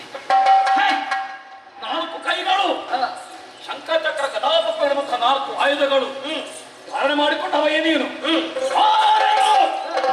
ಶತ್ರು ಪೂಜಾ ನೀನು ಶಂಖಚಕ್ರ ಗದಾ ಪಕ್ಕ ಎಂಬಂತಹ 4 ಆಯುಧಗಳನ್ನು 4 ಕೈಗಳು ಧಾರಣೆ ಮಾಡಿಕೊಂಡಿದ್ದೀಯ. ಸರಿ, ನೀಲವರ್ಣ ನೀನು ನಗುತ್ತಾ ಇರುವೆಯಲ್ಲ, ಯಾರು ನೀನು ಹೇಳು? ದೇವತೆಗಳಿಗೆ ಬೇಡದಂತ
ನೀನಾಗಿದ್ದಿ ದೈತ್ಯಾಕಾರದಂತ ಪಕ್ಷಿ.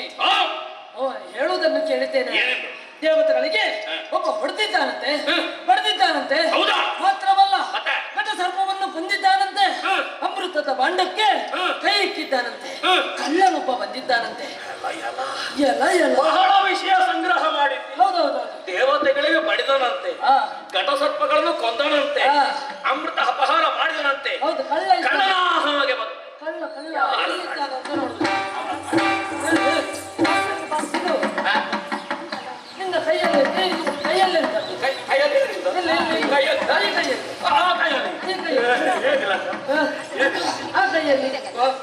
ಆ ಕೈಯಲ್ಲಿ ಓಹೋ ನಾನೇ ಅಪ್ರತಿಮ ಸಾಹಸಿ. ದೇವತೆಗಳನ್ನು ಬಡ್ದವ. ಹೌದಾ? ನೀನು ಇವು ಬಡಿಯುವುದಂದ್ರೆ ನಿನಗೆ ಇಷ್ಟವ? ದುರ್ಬಲರಲ್ಲ, ಪ್ರಬಲರವರು. ಪ್ರಬಲರನ್ನೇ ನಾನು ಗೆದ್ದಿದ್ದೆ. ಅವರಿಗೆ ಹೊಡೆಯುವುದಂದ್ರೆ ಬಹಳ ಇಷ್ಟವ ನಿನಗೆ? ಆಗಲ್ಲ. ಅಯ್ಯ, ನನ್ನ ದಾರಿಗೆ ಅಡ್ಡವಾಗಿ ಬಂದ್ರಲ್ಲ, ಆದ ಕಾರಣಕ್ಕೆ ಹಾಕಿದ್ದು ಸ್ವಲ್ಪ. ಈಗ ನಿನ್ನ ಮುಂದೆ ನಾನು ಬಂದದ್ದು ಸಂಗರಕ್ಕಲ್ಲ. ದೇವತೆಗಳ ಪಕ್ಷಪಾತಿಯಾಗಿ ಬಂದೆಯೋ? ಆಡು ಕಾಳಗನ ಮನೆ ಸಾಹಸ ಕಾಳಗ ಯುದ್ಧ ಎಂದ್ರೆ ನಾನು ಒಂದು ಹೆಜ್ಜೆ ಹಿಂದೆ. ಸಂಗರ ಎಂದರೆ ನೀ ಹಿಂದೆ. ಹೌದೌದು, ನಾನು ಯುದ್ಧದಲ್ಲಿಲ್ಲ. ನಾನು ಅಮೃತವನ್ನು ಕಟ್ಟುಕೊಳ್ಳುವುದಕ್ಕೆ ಬಂದವರು ಯಾರು?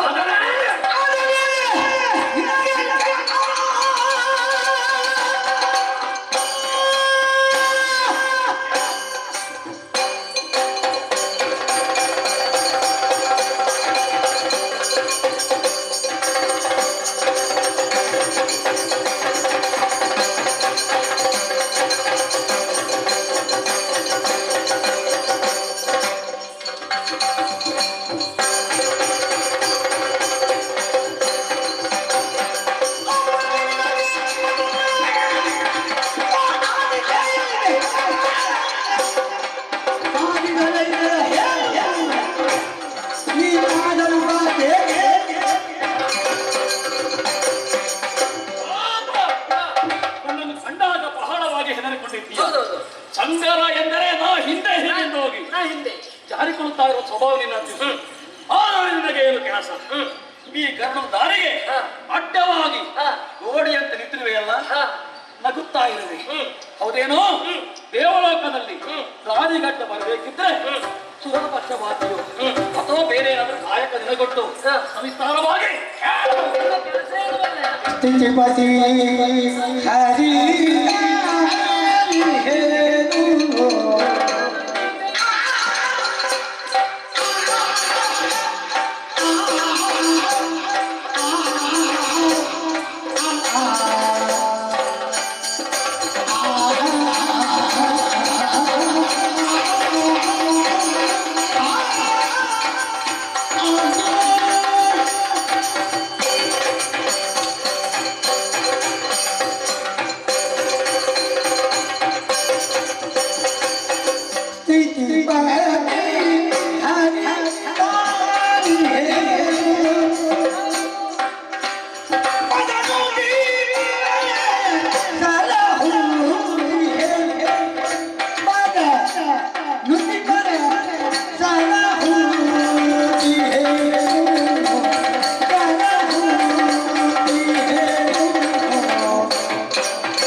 ನನಗೇನು ಕೆಲಸ ಇಲ್ಲಿ ಎನ್ನುವ ಹಾಗೆ ಏನೋ ಕಾಡಕೊಳ್ಳಿಯೇ. ಕೇಳ್ತಾ ಇದ್ದಿ. ಹೌದು. ನಾನು ಯಾರು ಬಲ್ಲೆಯ? ಯಾರು? ಸ್ಥಿತಿಪತಿ ನಾನಾಗಿದ್ದೇನೆ. ಚಿಚಿಪಿಕ್ಕಿ. ಸ್ಥಿತಿಪತಿ ಅಂದ್ರೆ ಕಾಯುವಂತಹ ರಕ್ಷಕನಾಗಿ. ಅಯ್ಯೋ ದೇವರೇ, ಆ, ನನಗೆ ತುಂಡು ತುಂಡು ಮಾಡಿ ಕೊಡಬೇಡ ಮಹಾರಾಯ. ಆ, ದೊಡ್ಡ ದೊಡ್ಡದೇ ಕೊಡು, ಆಹಾ, ನಿನಗೆ ನನಗೆ ಅರ್ಥವಾಗ್ತದೆ. ನಿನ್ನ ದೇಹ ದೊಡ್ಡದು, ಹೌದು. ಬುದ್ಧಿಮತ್ತತೆ ಅಷ್ಟೇ ದೊಡ್ಡದು. ಹಾ. ಸರಿ ಸರಿ ಸರಿ ಸರಿ. ಹಾಗಾಗಿ ಕಾಯುವಂತಹ ಕೆಲಸವನ್ನ ಮಾಡ್ತಾ ಬಂದವನಿದ್ದೇನೆ. ಹೌದೇ? ಇಡೀ ಪ್ರಪಂಚವನ್ನೇ ಕಾಯ್ತಾ ಇರ್ತೇನೆ. ಬರೇ ಕಾಯುವ ಕೆಲಸವೋ ಬೇರೆ ಏನಾದ್ರು ಅರ್ಹತೆ ನಿನ್ನಲ್ಲಿ ಉಂಟು? ಯಾರು ನನ್ನನ್ನು ಆರಾಧಿಸಿಕೊಂಡು ಬರ್ತಾರೋ ಅಂತವರ ಪಾಲಿಗೆ ಕಾಮಧೇನುವಾಗಿ ಒದಗಿ ಬಂದವ ನಾನಾಗಿದ್ದೇನೆ. ಕಾಮಿಸಿದ್ದನ್ನು ಕೊಡುವ ಕಾಮಧೇನು ನೀನು. ಹಾಗೆ ಬೇಡಿದವರಿಗೆ ಹಾ, ನಾಸ್ತಿ ಎನ್ನುವ ಸ್ವಭಾವ ನಿಮ್ಮತ್ತಲ್ಲ. ಹೌದೌದು. ಭಕ್ತ ಜನ ಪರಿಪಾಲ ಎನ್ನುವ ಹಾಗೆ ಎಲ್ಲರೂ ನನ್ನನ್ನು ಕರೀತಾ ಇರ್ತಾರೆ. ನಿನಗೂ ಒಂದು ಅವಕಾಶ ಉಂಟು. ನನ್ನನ್ನು ನೀನು ಸ್ತುತಿ ಮಾಡಿದೆ ಅಂತ ಆದ್ರೆ ನಿನಗೆ ಬೇಕಾದನ್ನು ಕೊಡಬಲ್ಲೆ. ನಿನಗೆ ಜೀವನದಲ್ಲಿ ಏಳಿಗೆ ಆಗುದಿದ್ರೆ, ಉತ್ತರೋತ್ತರ ಅಭಿವೃದ್ಧಿ ಆಗುದಿದ್ರೆ ನನ್ನನ್ನು ಸ್ತುತಿ ಮಾಡು. ನಿನಗೆ ಉತ್ತರೋತ್ತರ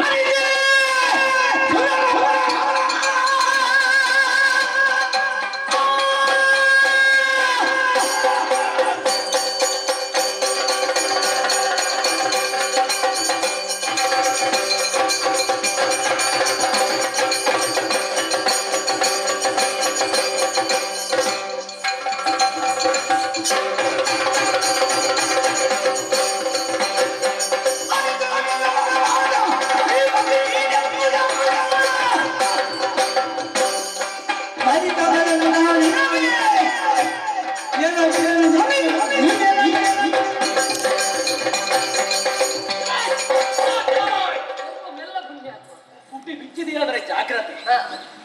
ನನ್ನ ಸೌಜನ್ಯವನ್ನು ದೌರ್ಬಲ್ಯವನ್ನು ತಿಳ್ಕೊಂಡೆಯ? ಇಲ್ಲಪ್ಪ, ಏನು ಹೇಳಿದೆ?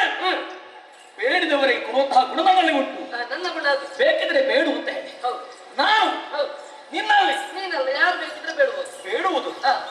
ಎಲ್ಲಿಯಾದ್ರೂ ಉಂಟೆ? ಹಾ. ನಾನು ಯಾರು? ಯಾರು? ದೇವರ ಕರ್ನಲ್ಲಾಗಿದ್ದು ಹಾ. ದಿವ್ಯವಾದ ಅಮೃತವನ್ನು ಹಾ, ಕದ್ದ. ಕೊಂಡೊಯ್ಯು. ಕಳ್ಳ. ಕಳ್ಳ ಕಳ್ಳನಾಗುವುದು ಹೇಗೆ? ಯಾರು ಇಲ್ಲದ ವೇಳೆಯಲ್ಲಿ ಒಳ ಹೊಕ್ಕು ಅಪಹಾರ ಮಾಡಬೇಕು. ನಾನು ಹಾಗಲ್ಲ. ದೇವತೆಗಳ ಭದ್ರಕೋಟೆ ಬೇರೆಸಿ ಕಾಡೋ ಕಾಡಿಯಾಗಿ ಹೊಯ್ದಾಡಿ ಅಮೃತ ಕೊಂಡೊಯ್ಯುತ್ತಾ ಇದ್ದೇನೆ. ಈ ಅಮೃತ ಕೊಡುವಂತಹ ವೀರನಲ್ಲಿ ಬೇಡುವುದಾಗಿ ಆಡಿಕೊಳ್ಳುತ್ತಾ ಇದ್ದಲ್ಲ. ಕೊಡುವ ಅರ್ಹತೆ ನನ್ನಲ್ಲೇ ಉಂಟು. ನಿನಗೇನಾದ್ರೂ ಬೇಕಿದ್ರೆ ಕೇಳು, ಗರುಡ ಕೊಡ್ತಾನೆ, ದಯಪಾಲಿಸ್ತಾನೆ. ನೀನು ವೀರ ಅಂತ ನನಗೆ ಗೊತ್ತಾಯ್ತು.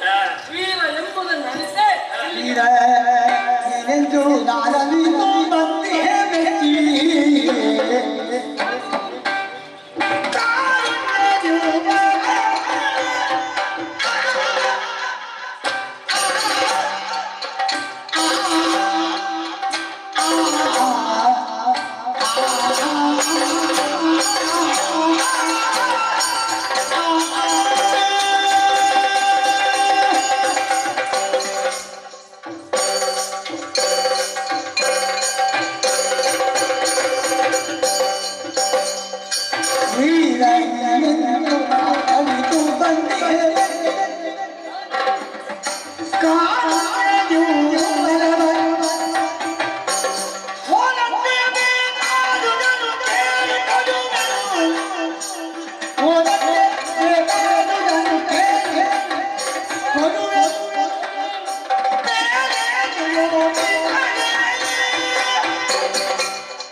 ನಿನ್ನ ಶೌರ್ಯ ಏನು, ನಿನ್ನ ಪೌರುಷತ್ವ ಏನು ಎನ್ನುವುದನ್ನು ಚೆನ್ನಾಗಿ ಅರ್ಥೈಸಿಕೊಂಡೇ ಬಂದ. ಉದಾಹರಣೆ ಇಲ್ಲೇ ಇದೆ. ಹೌದೌದು. ಹೌದಪ್ಪ. ಅಮೃತ ದೇವತೆಗಳನ್ನು ಹೊಡಿಬೇಕಿದ್ರೆ ಯಾರಿಗೆ ಸಾಧ್ಯ? ಸಾಮಾನ್ಯರಿಂದ ಸಾಧ್ಯವಾಗುವಂತ ವಿಷಯ ಮತ್ತೆ ಖಂಡಿತ ಇಲ್ಲ. ನಮ್ಮಂತವರಿಗೆಲ್ಲ ಅದೆಲ್ಲ ಆಗ್ಲಿಕ್ಕೆ ಇಲ್ಲ. ಆಹಾ, ನೀನು ಬಲು ಸಾಹಸಿ ಎನ್ನುವುದರಲ್ಲಿ ಅನುಮಾನವೇ ಇಲ್ಲ. ಹೌದೌದು. ನೀನು ನುಗ್ಗಿಸುವುದು ಬೇಡ. ನೀನು ಒಂದು ವೇಳೆ ನೀನು ಇಷ್ಟು ದೊಡ್ಡವ ನನ್ನಲ್ಲಿ ಕೇಳಿದೆ ಅಂತ ಆದ್ರೆ ನೀನು ಏನು ಸಣ್ಣವನಾಗೋದಕ್ಕೆ ಸಾಧ್ಯ ಇಲ್ಲ. ಆದ್ದರಿಂದ ನೀನು ನಾಚಿಕೆ ಮಾಡಬೇಡ. ಏನ್ ಬೇಕು ಅಂತ ಇನ್ನೊಮ್ಮೆ ಕೇಳುವಂತ ಅವಕಾಶ ನಾನು ಹೌದು ಇಲ್ಲ ಇಲ್ಲ ಇಲ್ಲ.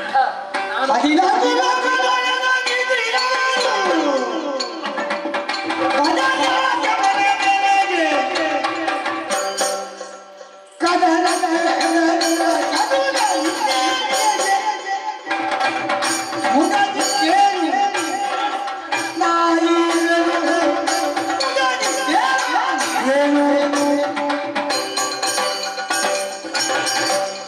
ನಾನು ಸಣ್ಣವನಾಗುವುದಕ್ಕೆ ಸಿದ್ಧನಿಲ್ಲ. ನೀನೇ ಬೇಕಾದ್ರೆ ಕೇಳು ಅಂತ ಹೇಳಿ ನನ್ನಲ್ಲಿ ಮತ್ತೂ ಕೂಡ ಒತ್ತಡ ಹಾಕ್ತಾ ಇದ್ದಾನೆ. ನಿನಗೆ ಏನಾದ್ರು ಬೇಕು ಅಂತ ಆಯ್ತಾ? ಗರುಡನೇನು ಸಾಮಾನ್ಯನೇ. ಈರೇಳು ಲೋಕದಲ್ಲಿರುವಂತಹ ಕಾಗ ಮೃಗದ ಸಂತತಿ ನನ್ನನ್ನು ಕಂಡಾಗ ಗಡ ಗಡ ಗಡ ಗಡ ನಡುಗುತ್ತಾರೆ. ಹೌದು, ನನಗೆ ಬರುವ ಹಾಗಿರುವಾಗ ಅಂತಹ ವೀರೋತ್ಥಾನ ಸಾಹಸಿ ನಾನು ಅನ್ಯರಲ್ಲಿ ಬೇಡುವುದು, ಅದು ಕೂಡ ನಿನ್ನಲ್ಲಿ. ಅಂತಹ ದಾರಿದ್ರ್ಯ ನನಗೆ ಬರಲಿಲ್ಲ, ಬರುವುದೂ ಬೇಡ. ಆದ ಕಾರಣ ನಿನ್ನಲ್ಲೇ ಹೇಳ್ತೇನೆ, ನಾಚಿಕೆ ಮಾಡ್ತೇನೆ. ನಾಚಿಕೆ ಮಾಡಬೇಡ. ಇಲ್ಲಿ ನಾನು ನೀನು ಹೊರತಾಗಿ ಮತ್ತೆ ಯಾರೂ ಇಲ್ಲ. ನಾನು ಯಾರಲ್ಲಿ ಹೇಳುವುದಿಲ್ಲ. ನೀನು ಬೇಕಿದ್ರೆ ನನ್ನಲ್ಲಿ ಕೇಳು.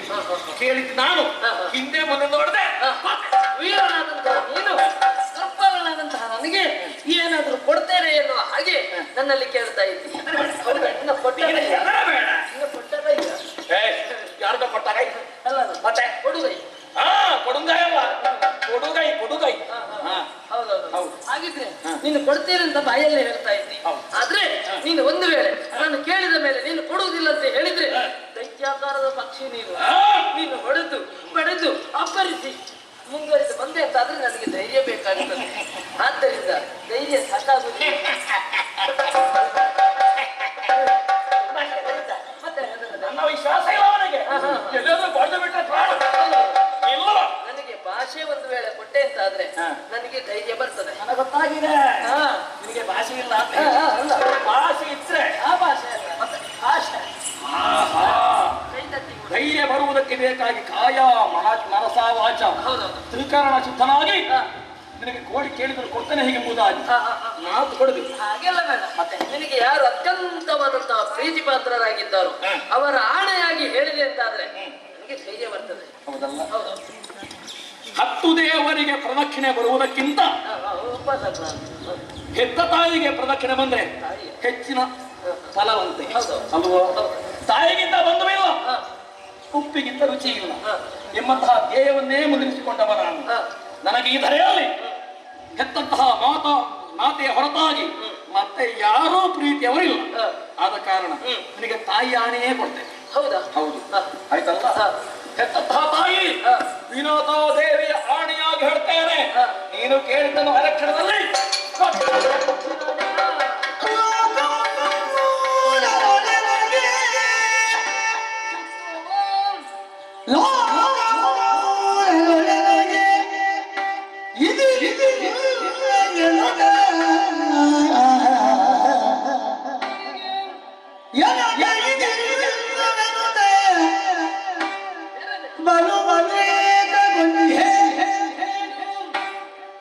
ಎಂದ ಆಜ್ಞೆಯಲ್ಲಿ ಹೊಂದಿದ್ದು ಭಕ್ತಿಯಲ್ಲಿ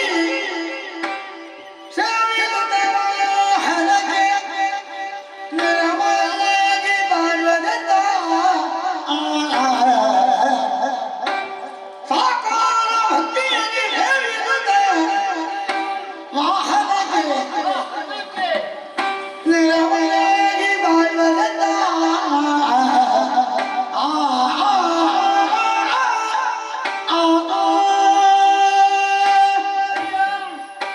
ದೇವತೆಗಳನ್ನು ಬಡಿದವನಿದ್ದಿ, ಅಮೃತದ ಭಾಂಡವನ್ನು ಕೈಯಲ್ಲಿ ಹಿಡಿಕೊಂಡವನಿದ್ದಿ. ಹಾಗಿದ್ರೆ ಅಮೃತ ಯಾರಿಗೆ ಎನ್ನುವುದು ಮುಖ್ಯವಾಗುತ್ತದೆ. ತನಗಾಗಿಯೋ ಅಥವಾ ಪರರಿಗಾಗಿಯೋ ಎನ್ನುವುದನ್ನು ಯೋಚನೆ ಮಾಡಬೇಕಾಗುತ್ತದೆ. ಅಮೃತದ ಭಾಂಡ ಸಿಕ್ಕಿದೆ, ಅಮೃತತ್ವ ಸಿಕ್ಕಿದೋ ಎನ್ನುವ ಹಾಗೆ ಯೋಚನೆ ಮಾಡಬೇಕಾಗುತ್ತದೆ ನೀನು. ಅಯ್ಯ ಇದುವರೆಗೆ ನಾನು ಎನ್ನುವ ಹಾಗೆ ಮೆರೆದಾಡುವೆ, ನಿನ್ನಷ್ಟು ವೀರ ಇಲ್ಲ ಎನ್ನುವ ಹಾಗೆ ಉದ್ರೇಕಗೊಂಡವನಿದ್ದೀಯ, ಹೌದಲ್ವಾ? ಹಾಗಿದ್ರೆ ನನಗೆ ಏನು ಬೇಕು ಅಂತ ಹೇಳಿದ್ರೆ ಕೊಡ್ತೇನೆ ಅಂತ ಹೇಳಿದ್ದೀನಿ. ಖಂಡಿತ ಕೊಡ್ತೇನೆ. ಭಾಷೆ ಕೊಟ್ಟಿದ್ದೇನಲ್ಲ, ಭಾಷೆ ಕೊಡ್ತೀನಿ. ಇನ್ನೂ ವಿಶ್ವಾಸ ಇಲ್ಲವೋ? ಹೌದು, ವಿಶ್ವಾಸ ಇದ್ದ ಕಾರಣವಾಗಿ ಮುಂದುವರಿದಂತ ನಾನು. ಆದ್ದರಿಂದ ಹೇಳುವುದಿಷ್ಟೇ, ನೀನು ಅನವರತವು ನನ್ನ ವಾಹನವಾಗಿ ಭಕ್ತಿಯಿಂದ ನನ್ನನ್ನು ಸೇವಿಸುವವನಾಗಬೇಕು.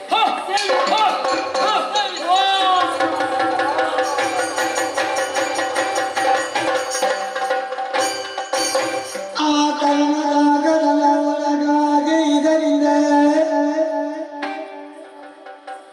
ಈ ಕೀರ್ತಿ ಶಾಶ್ವತವು ಜನನಿ ಆಶೀರ್ವಚನ ಈ ಕಾಲ ಕೈದೇರಿದನ್ನು ಪಾದಕ್ಕೆ ನಮಿಸಿ ನುಡಿ ಬಿಡಲು ಬಲು ವಿಧದಲ್ಲಿ ಕರುಣ ಶರದಿ ಮುಕುಂದಿದಾಯಕ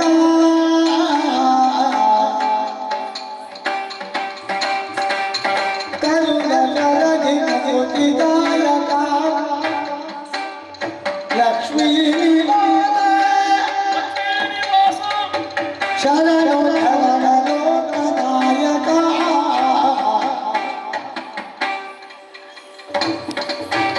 ಮರಿಗೆ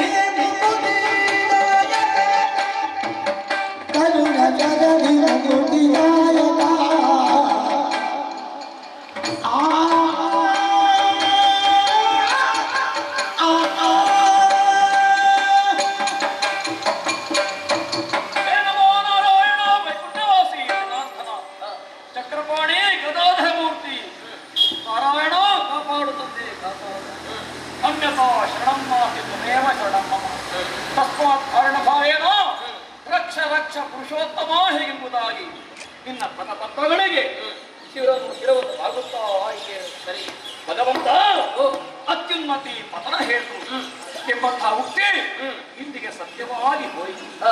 ಈ ಧರೆಯಲ್ಲಿ ನನ್ನಂತಹ ಸುಭಟರು ಯಾರೂ ಇಲ್ಲ ಎಂಬಂತಹ ಅಹಂಕಾರ ನನ್ನ ಚಿತ್ತದಲ್ಲಿ ಅಹಂಕಾರ ಆಪೋದಿಯಲ್ಲಿ ಮನೆ ಮಾಡಿತು ಸ್ವಾಮಿ. ಆದರೆ ಅಂತಹ ಅಹಂಕಾರವನ್ನು ಇಳಿಸುವುದಕ್ಕೆ ಬೇಕಾಗಿ ಈ ರೀತಿಯಾಗಿ ಕೃತ್ಯವನ್ನು ಕೈಗೊಂಡೆಯಾ ತಂದೆ. ಪ್ರಭೋ ದಿನ ಕಾರಣವಾಗಿ ತಿನ್ನುವಂತಹ ಪೇಯ ಅಮೃತವನ್ನು ಭೂಲೋಕದೆಡೆಗೆ ಅಪಹಾರ ಮಾಡ್ತಾನೆ ಗರುಡ ಎಂಬುದಾಗಿ ಸರ್ವತಾ ತಿಳಿದುಕೊಳ್ಳಬಾರದು. ಪಾಪ ಎಂದ ವಿನತಾದೇವಿ ದೊಡ್ಡಮನಂತಹ ಕದುವಿನ ಸೇವೆಯಲ್ಲಿ ನಿತ್ಯ ತಡೆಯುತ್ತಾ ಇದ್ದಾಳೆ. ಅವಳ ಬಾಣ ಎಂದು ಬೀದಿಯ ನಾಯಿಗಿತ್ತಲೂ ಕಡಿಯಾಗಿ ಹೋಗಿದೆ. ಅರುಣನ ಶಾಪವಾಕ್ಯವಂತೆ ಅಕ್ಕನಿಗೆ ದಾಸಿಯಾಗೂ ಹೀಗೆಂಬುದಾಗಿ ವಿಮೋಚನೆ ಯಾವಾಗ ಎಂದು ತಿಳಿತಾದರೆ ಹಿರಿಯ ಮಾತು ಗರುಡನ ಮೂಲಕವಾಗಿ ಹೀಗೆಂಬುದಾಗಿ ಪುರುಷಾಗೂ ಇದೆಯಂತೆ. ಹಾಗೆ ಪಣಿಗಳಲ್ಲಿ ಕೇಳಿಕೊಂಡಾಗ ಅಮೃತವನ್ನು ಬಂದುಕೊಟ್ಟೆ ಎಂದಾದರೆ ದಾಸ ಮುಕ್ತಿಗೊಳಿಸ್ತೇ ಹೇಗೆಂಬುದಾಗಿ ಮಾತನ್ನು ಕೊಟ್ಟಿದ್ದಾರೆ. ಭಗವಂತ ಆ ದುಷ್ಟರಿಗೆ ಕೊಡುವುದಕ್ಕೆ ಬೇಕಾಗಿ ಕೊಂಡು ಹೋಗುವಂತಹ ಪ್ರೇಯವಲ್ಲ ಇದು. ಒಟ್ಟಿನಲ್ಲಿ ಹೇಳುವುದಿದ್ದರೆ ಅಮ್ಮನ ಬಿಡುಗಡೆ ಆಗಬೇಕು ತಂದೆ, ಅಮ್ಮನ ಬಿಡುಗಡೆ. ಒಬ್ಬ ಧರ್ಮ ಮಾರ್ಗದಲ್ಲಿ ನಡೆಯಬೇಕಿದ್ರೆ ಅವನ ದೇಹದಲ್ಲಿ ಮತ ಎನ್ನುವುದು ಇರಾಕ್ಕೊಡೋದು, ಮನಸ್ಸಿನಲ್ಲಿ ಇರಾಕ್ಕೊಡೋದು. ಆದ್ದರಿಂದ ಮತವೆಲ್ಲ ಹೋಯಿತು, ಮತವನ್ನ ಅಂತಿದ್ದೆ. ತಾಯಿಯ ಸೇವೆಗಿಂತ ದೊಡ್ಡ ದೇವರ ಸೇವೆ ಮತ್ತೊಂದಿಲ್ಲ. ತಾಯಿಯ ಸೇವೆ ಮೊದಲು, ದೇವರ ಸೇವೆ ನಂತರ. ತಾಯಿಯ ತ್ಯಾಸ್ಯವನ್ನು ಬೆಳೆಸಿ ಆಮೇಲೆ ನನ್ನ ವಾಹನವಾಗಿ ಹೊರತುಗಿ ಬಾ, ಶುಭವಾಗಲಿ. ಭಗವಂತ ಅಮೃತವನ್ನು ತರುವುದಕ್ಕೆ ಬೇಕಾಗಿ ಅಡಿಯನ್ನು ಮುಂದಿಟ್ಟಾಕ್ಷಣ ಹೆತ್ತವೆಯಂತಹ ವಿನುತಾದೇವಿ ಹರಸೆ ಕಳುಹಿಕೊಟ್ಟಿದ್ದಾಳೆ. ಮುಂದೆ ಹರಿಭಕ್ತನಾಗು ಕಂದ, ವಿಪ್ರರಿಗೆ ಶರಣನಾಗು, ಮೂರು ಲೋಕದಲ್ಲಿ ಕೀರ್ತಿವಂತನಾಗು ಹೀಗೆಂಬುದಾಗಿ ಅಪ್ಪನೂ ಹೇಳಿದ್ದು ಹಾಗೆ, ಅಣ್ಣನೂ ಹೇಳಿದ್ದು ಹಾಗೆ, ದಾರಿಯ ಮಧ್ಯೆ ಸಿಕ್ಕಿದಂತಹ ದ್ವಿಜವರರು ಹೇಳಿದ ಆಡಿದಂತಹ ಮಾತು ಅದುವೇ. ಹಾಗಾದರೆ ಅವರೆಲ್ಲರೂ ಆಡಿದಂತಹ ಮಾತು ಸತ್ಯವಾಗಿ ಹೋಯಿತು. ನಿನ್ನ ಈ ಮೊದಲು ಆಡಿದ ಹಾಗೆ ಅಮ್ಮನ ಬಿಡುತ್ತೇನೆ. ಆ ಬಳಿಕ ಸೇವಾಭಾವಿಗಳಿಂದ ನಿನ್ನ ಮನವೆಚ್ಚ ಈಡೇರಲಿ. ಹೋಗಿ ಬಾ, ಹೋಗಿ ಬಾ. ಅದೇನು ಸಾವಕಾಶ ಸ್ಥಳವಲ್ಲ, ಅತಿ ಶೀಘ್ರವಾಗಿ ಆಕಾಶದ ಕಡೆಗೆ ತೆಗೆದುಬಿಡ್ತೇವೆ.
ಇದನ್ನು ಪ್ರಯೋಗ ಮಾಡ್ತೇನೆ.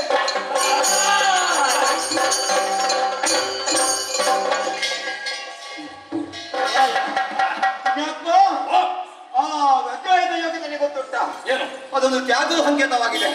ಹಿಂದಕ್ಕಾದ ದೈತ್ಯ ಮಹರ್ಷಿಯು ಲೋಕದ ಕಲ್ಯಾಣಕ್ಕಾಗಿ ತನ್ನ ದೊನ್ನೆಲುಬನ ದಾನ ಮಾಡಿ ಆ ಮೂಲಕ ಕಾಣಿಕೊಟ್ಟಿದ್ದಾನೆ. ಅಂತ ವಜ್ರಾಯುಧಕ್ಕೆ ಕರುಣೆಗೊಳ್ಳಬೇಕು. ಅದನ್ನು ನೀನು ತಿರಸ್ಕಾರ ಮಾಡಬಾರ್ದು. ದೇವೇಂದ್ರ, ನಿನ್ನಲ್ಲಿ ಹಾಗೂ ನಿನ್ನ ನೀರು ಧರಿಸುವ ಆಯುಧಗಳಲ್ಲಿ ಯಾವತ್ತೂ ಕೂಡ ಭಕ್ತಿ ವಿಶ್ವಾಸ ಉಂಟು. ಆದ ಕಾರಣ ಆ ದೈತ್ಯ ಮಹರ್ಷಿಗಳ ಬೆನ್ನೆಲುಬು ನಿನ್ನ ವಜ್ರಾಯುಧ. ಅದಕ್ಕೆ ಗೌರವ ಎಂಬಂತೆ ನನ್ನ ಮೈಯ ಒಂದು ಗೆರೆಯನ್ನು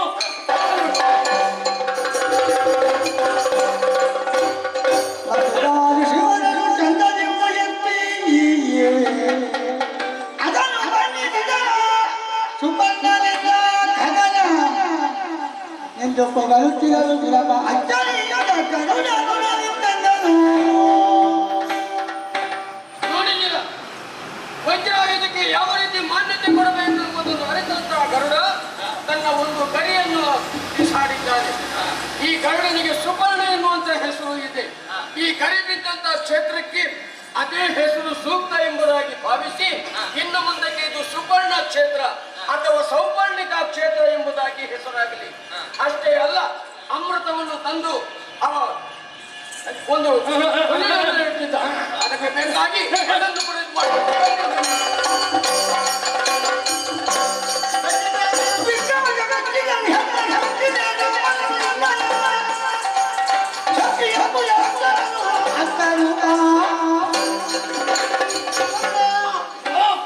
ಶೌರ್ಯ ಪರಾಕ್ರಮಕ್ಕೆ ಮನ ತುಂಬಿದ್ದೇನೆ. ಸ್ವಲ್ಪ ಕೆಳಗಿಳಿದು ಹೋಗ್ಬೋ. ನಿನ್ನ ನನ್ನ ಆತ್ಮೀಯ ಮಿತ್ರ ಎಂಬುದಾಗಿ ಸ್ವೀಕಾರ ಮಾಡುತ್ತೇನೆ. ಅಯ್ಯ, ಈ ವೇಳೆಯಲ್ಲಿ ನನ್ನದೊಂದು ವಿನಂತಿ ಉಂಟು. ಅಮೃತವನ್ನು ಕೊಂಡು ಹೋಗಂತ ಉದ್ದೇಶದಿಂದ ನೀನು ಇಲ್ಲಿಗೆ ಬಂದದ್ದು. ಅಮೃತ ನಿನ್ನ ಕೈ ವಶವಾಗಿದೆ. ನೀನು ಕೊಂಡು ಹೋಗುವುದು, ಈಗ ಕೊಡುವುದು ಆ ವಿಷಜಂತುಗಳ ಹಾವುಗಳಿಗೆ. ಮೊದಲೇ ಕೃತಜ್ಞರು ಅವರು. ಇಂಥ ಅಮೃತವನ್ನು ಅವರು ಸೇವನೆ ಮಾಡಿದೆಂದಾದ್ರೆ ಅವರಿಗೆ ಮತ್ತೆ ಮತವೇ ಇಲ್ಲ.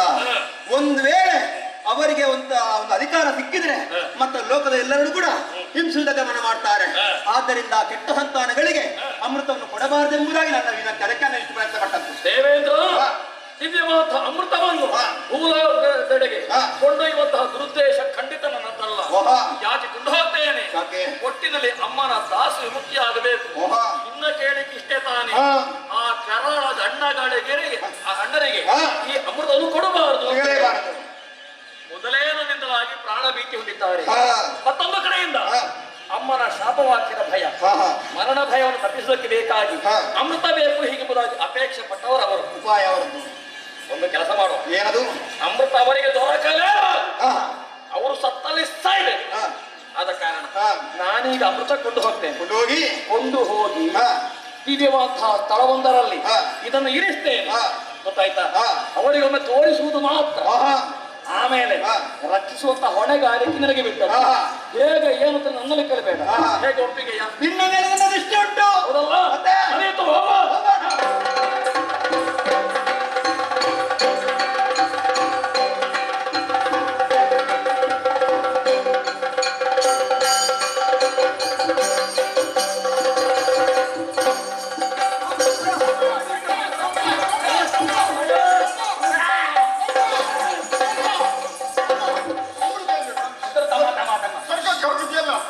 ತೆಗೆದುಕೊಂಡಿದ್ದೇನೆ.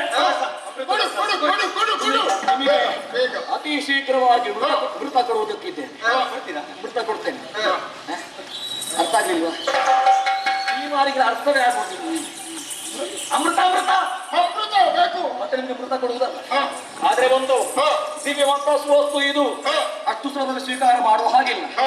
ಸ್ನಾನ ಮಾಡಬೇಕು. ಹೋದಾಮಾವಾಸ್ಯೆಗೆ ಮಾಡಿದ್ದೇನೆ ಸಾಕಲ್ಲ. ಹೌದಾ? ಹಾಗಾದರೆ ಕಳೆದ ಹುಣ್ಣಿಮೆಗೆ ಅಮೃತ ಕುಡಿತ ಫಲ ಬಂತು. ಬೇಡ, ನನಗೆ ಈಗಲೇ ಕುಡಿಬೇಕು. ಹೌದಾ? ಹಾಗಾದ್ರೆ ನೀವು ಸ್ನಾನ ಮಾಡಿ ಬನ್ನಿ. ಬರುವಾಗ ಈ ಅಮೃತ ಭಾಂಡ ಈ ದರ್ತೆಯ ಮೇಲೆ ಇರ್ತದೆ. ಆಯ್ತಾ?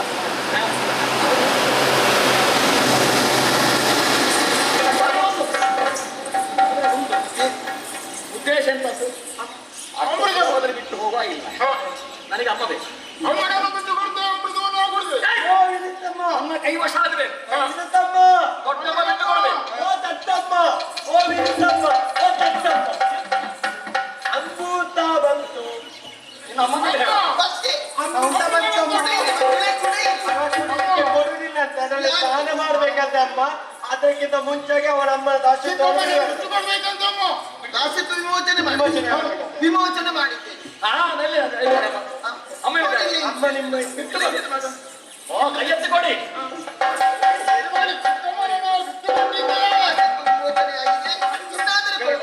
ಆಯ್ತಮ್ಮ. ನೀನು ಸ್ವಲ್ಪ ದಿಕ್ಕು ಅಲ್ಲಲ್ಲ, ನೀವೆಲ್ಲ ಸ್ನಾನ ಮಾಡಿ ಬನ್ನಿ. ಹೋಗಿ ಅಲ್ಲಿ ನೀವು ಇಟ್ಕೊಂಡು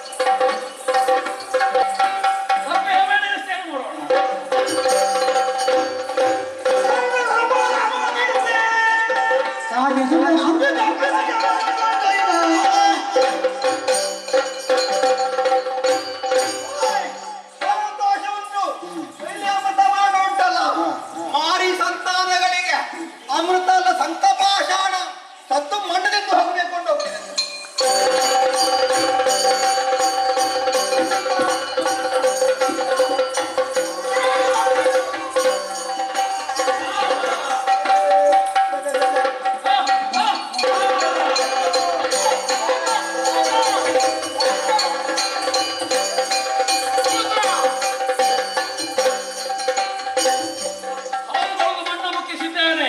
ಅಮ್ಮನಿಂದ ಆಶೀರ್ವಾದ ಪಡೆದುಕೊಂಡು ನೇರವಾಗಿ ವೈಕುಂಠದ ಪ್ರಯಾಣ.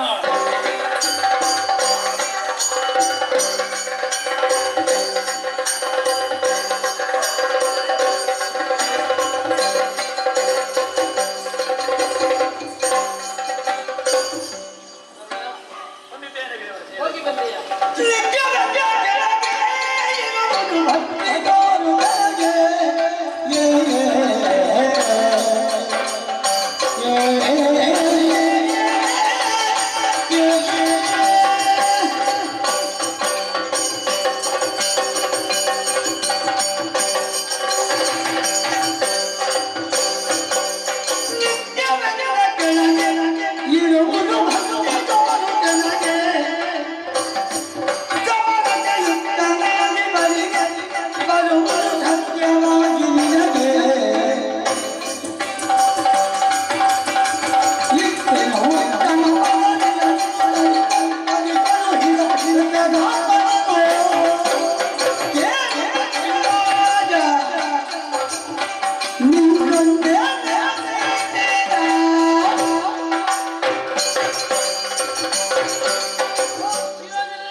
ಹಾಗೆ ನೀನು ಹೋಗಿ ಬಂದವನಿದ್ದೀಯ.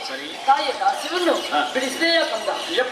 ಆಹಾ, ಹಾಗಿದ್ರೆ ನನಗೆ ವಾಹನವಾಗಿ ಒದಗಿ ಬರ್ತೇನೆ ಎನ್ನುವ ಹಾಗೆ ಅಗ್ನಿಯ ಮೂಲಕವಾಗಿ ಬಂದಿದ್ದೇನೆ. ಕೊಂಡೊಯ್ದಂತಹ ಅಮೃತ ಆ ದಿವ್ಯ ಲೋಕಕ್ಕೆ ಮರಳಿ ಸೇರಿದ ದೇವರೇ. ಸರಿ ಯಾರಿಗೂ ಬಿಟ್ಟುಕೊಡ್ಲಿಲ್ಲ ನಾನು.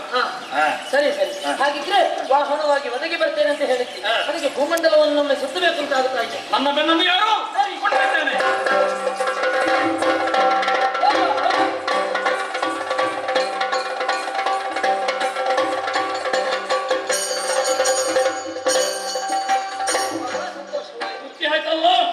ಇದು ಪ್ರಥಮದ ಸೇವೆ ನನ್ನದು. ಹೌದೌದು, ಇಲ್ಲಿಂದಲೇ ಪ್ರಾರಂಭ ಆಗಬೇಕು ನಮ್ಮ ಸೇವೆ. ಇಲ್ಲಿ ವೈಕುಂಠದಲ್ಲಿ ಹೌದಲ್ವಾ?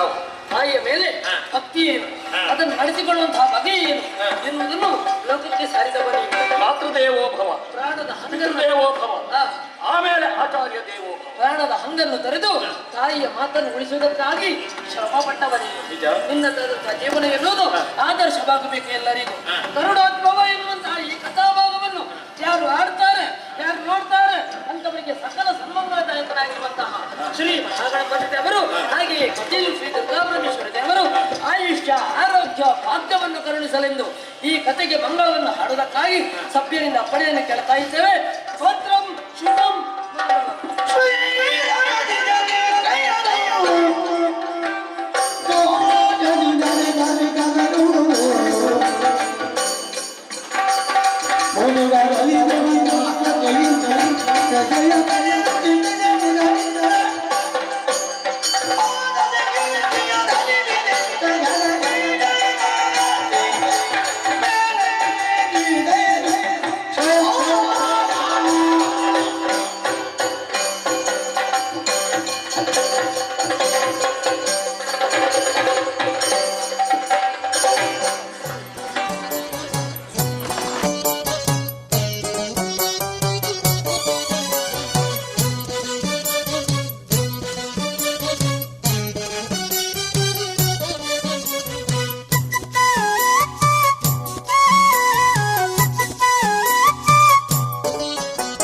ಕಟಿಲ ಅಮ್ಮ ದುರ್ಗೆ ಕಣ್ಣೆದುರೆ ತೋಜಿಲೆ, ಕಟಿಲ ಅಮ್ಮ ದುರ್ಗೆ ಕಣ್ಣೆದುರೆ ತೋಜಿಲೆ. ನಿಷ್ಠೆಡಿರೆ ನವ್ರತ ಸೇವೆ ಮಲ್ತೋ, ನಿಷ್ಠೆಡಿರೆ ನವ್ರತ ಸೇವೆ ಮಲ್ತೋ. ಪಟ್ಟ ಪರಕೆಲ ಸಂದಾಯೋ ದೇವಿ ದುರ್ಗಾಂಬೆ, ಪಟ್ಟ ಪರಕೆಲ ಸಂದಾಯೋ. भाग्यदायिके भ्रामरि श्री कटिल ईश्वरी।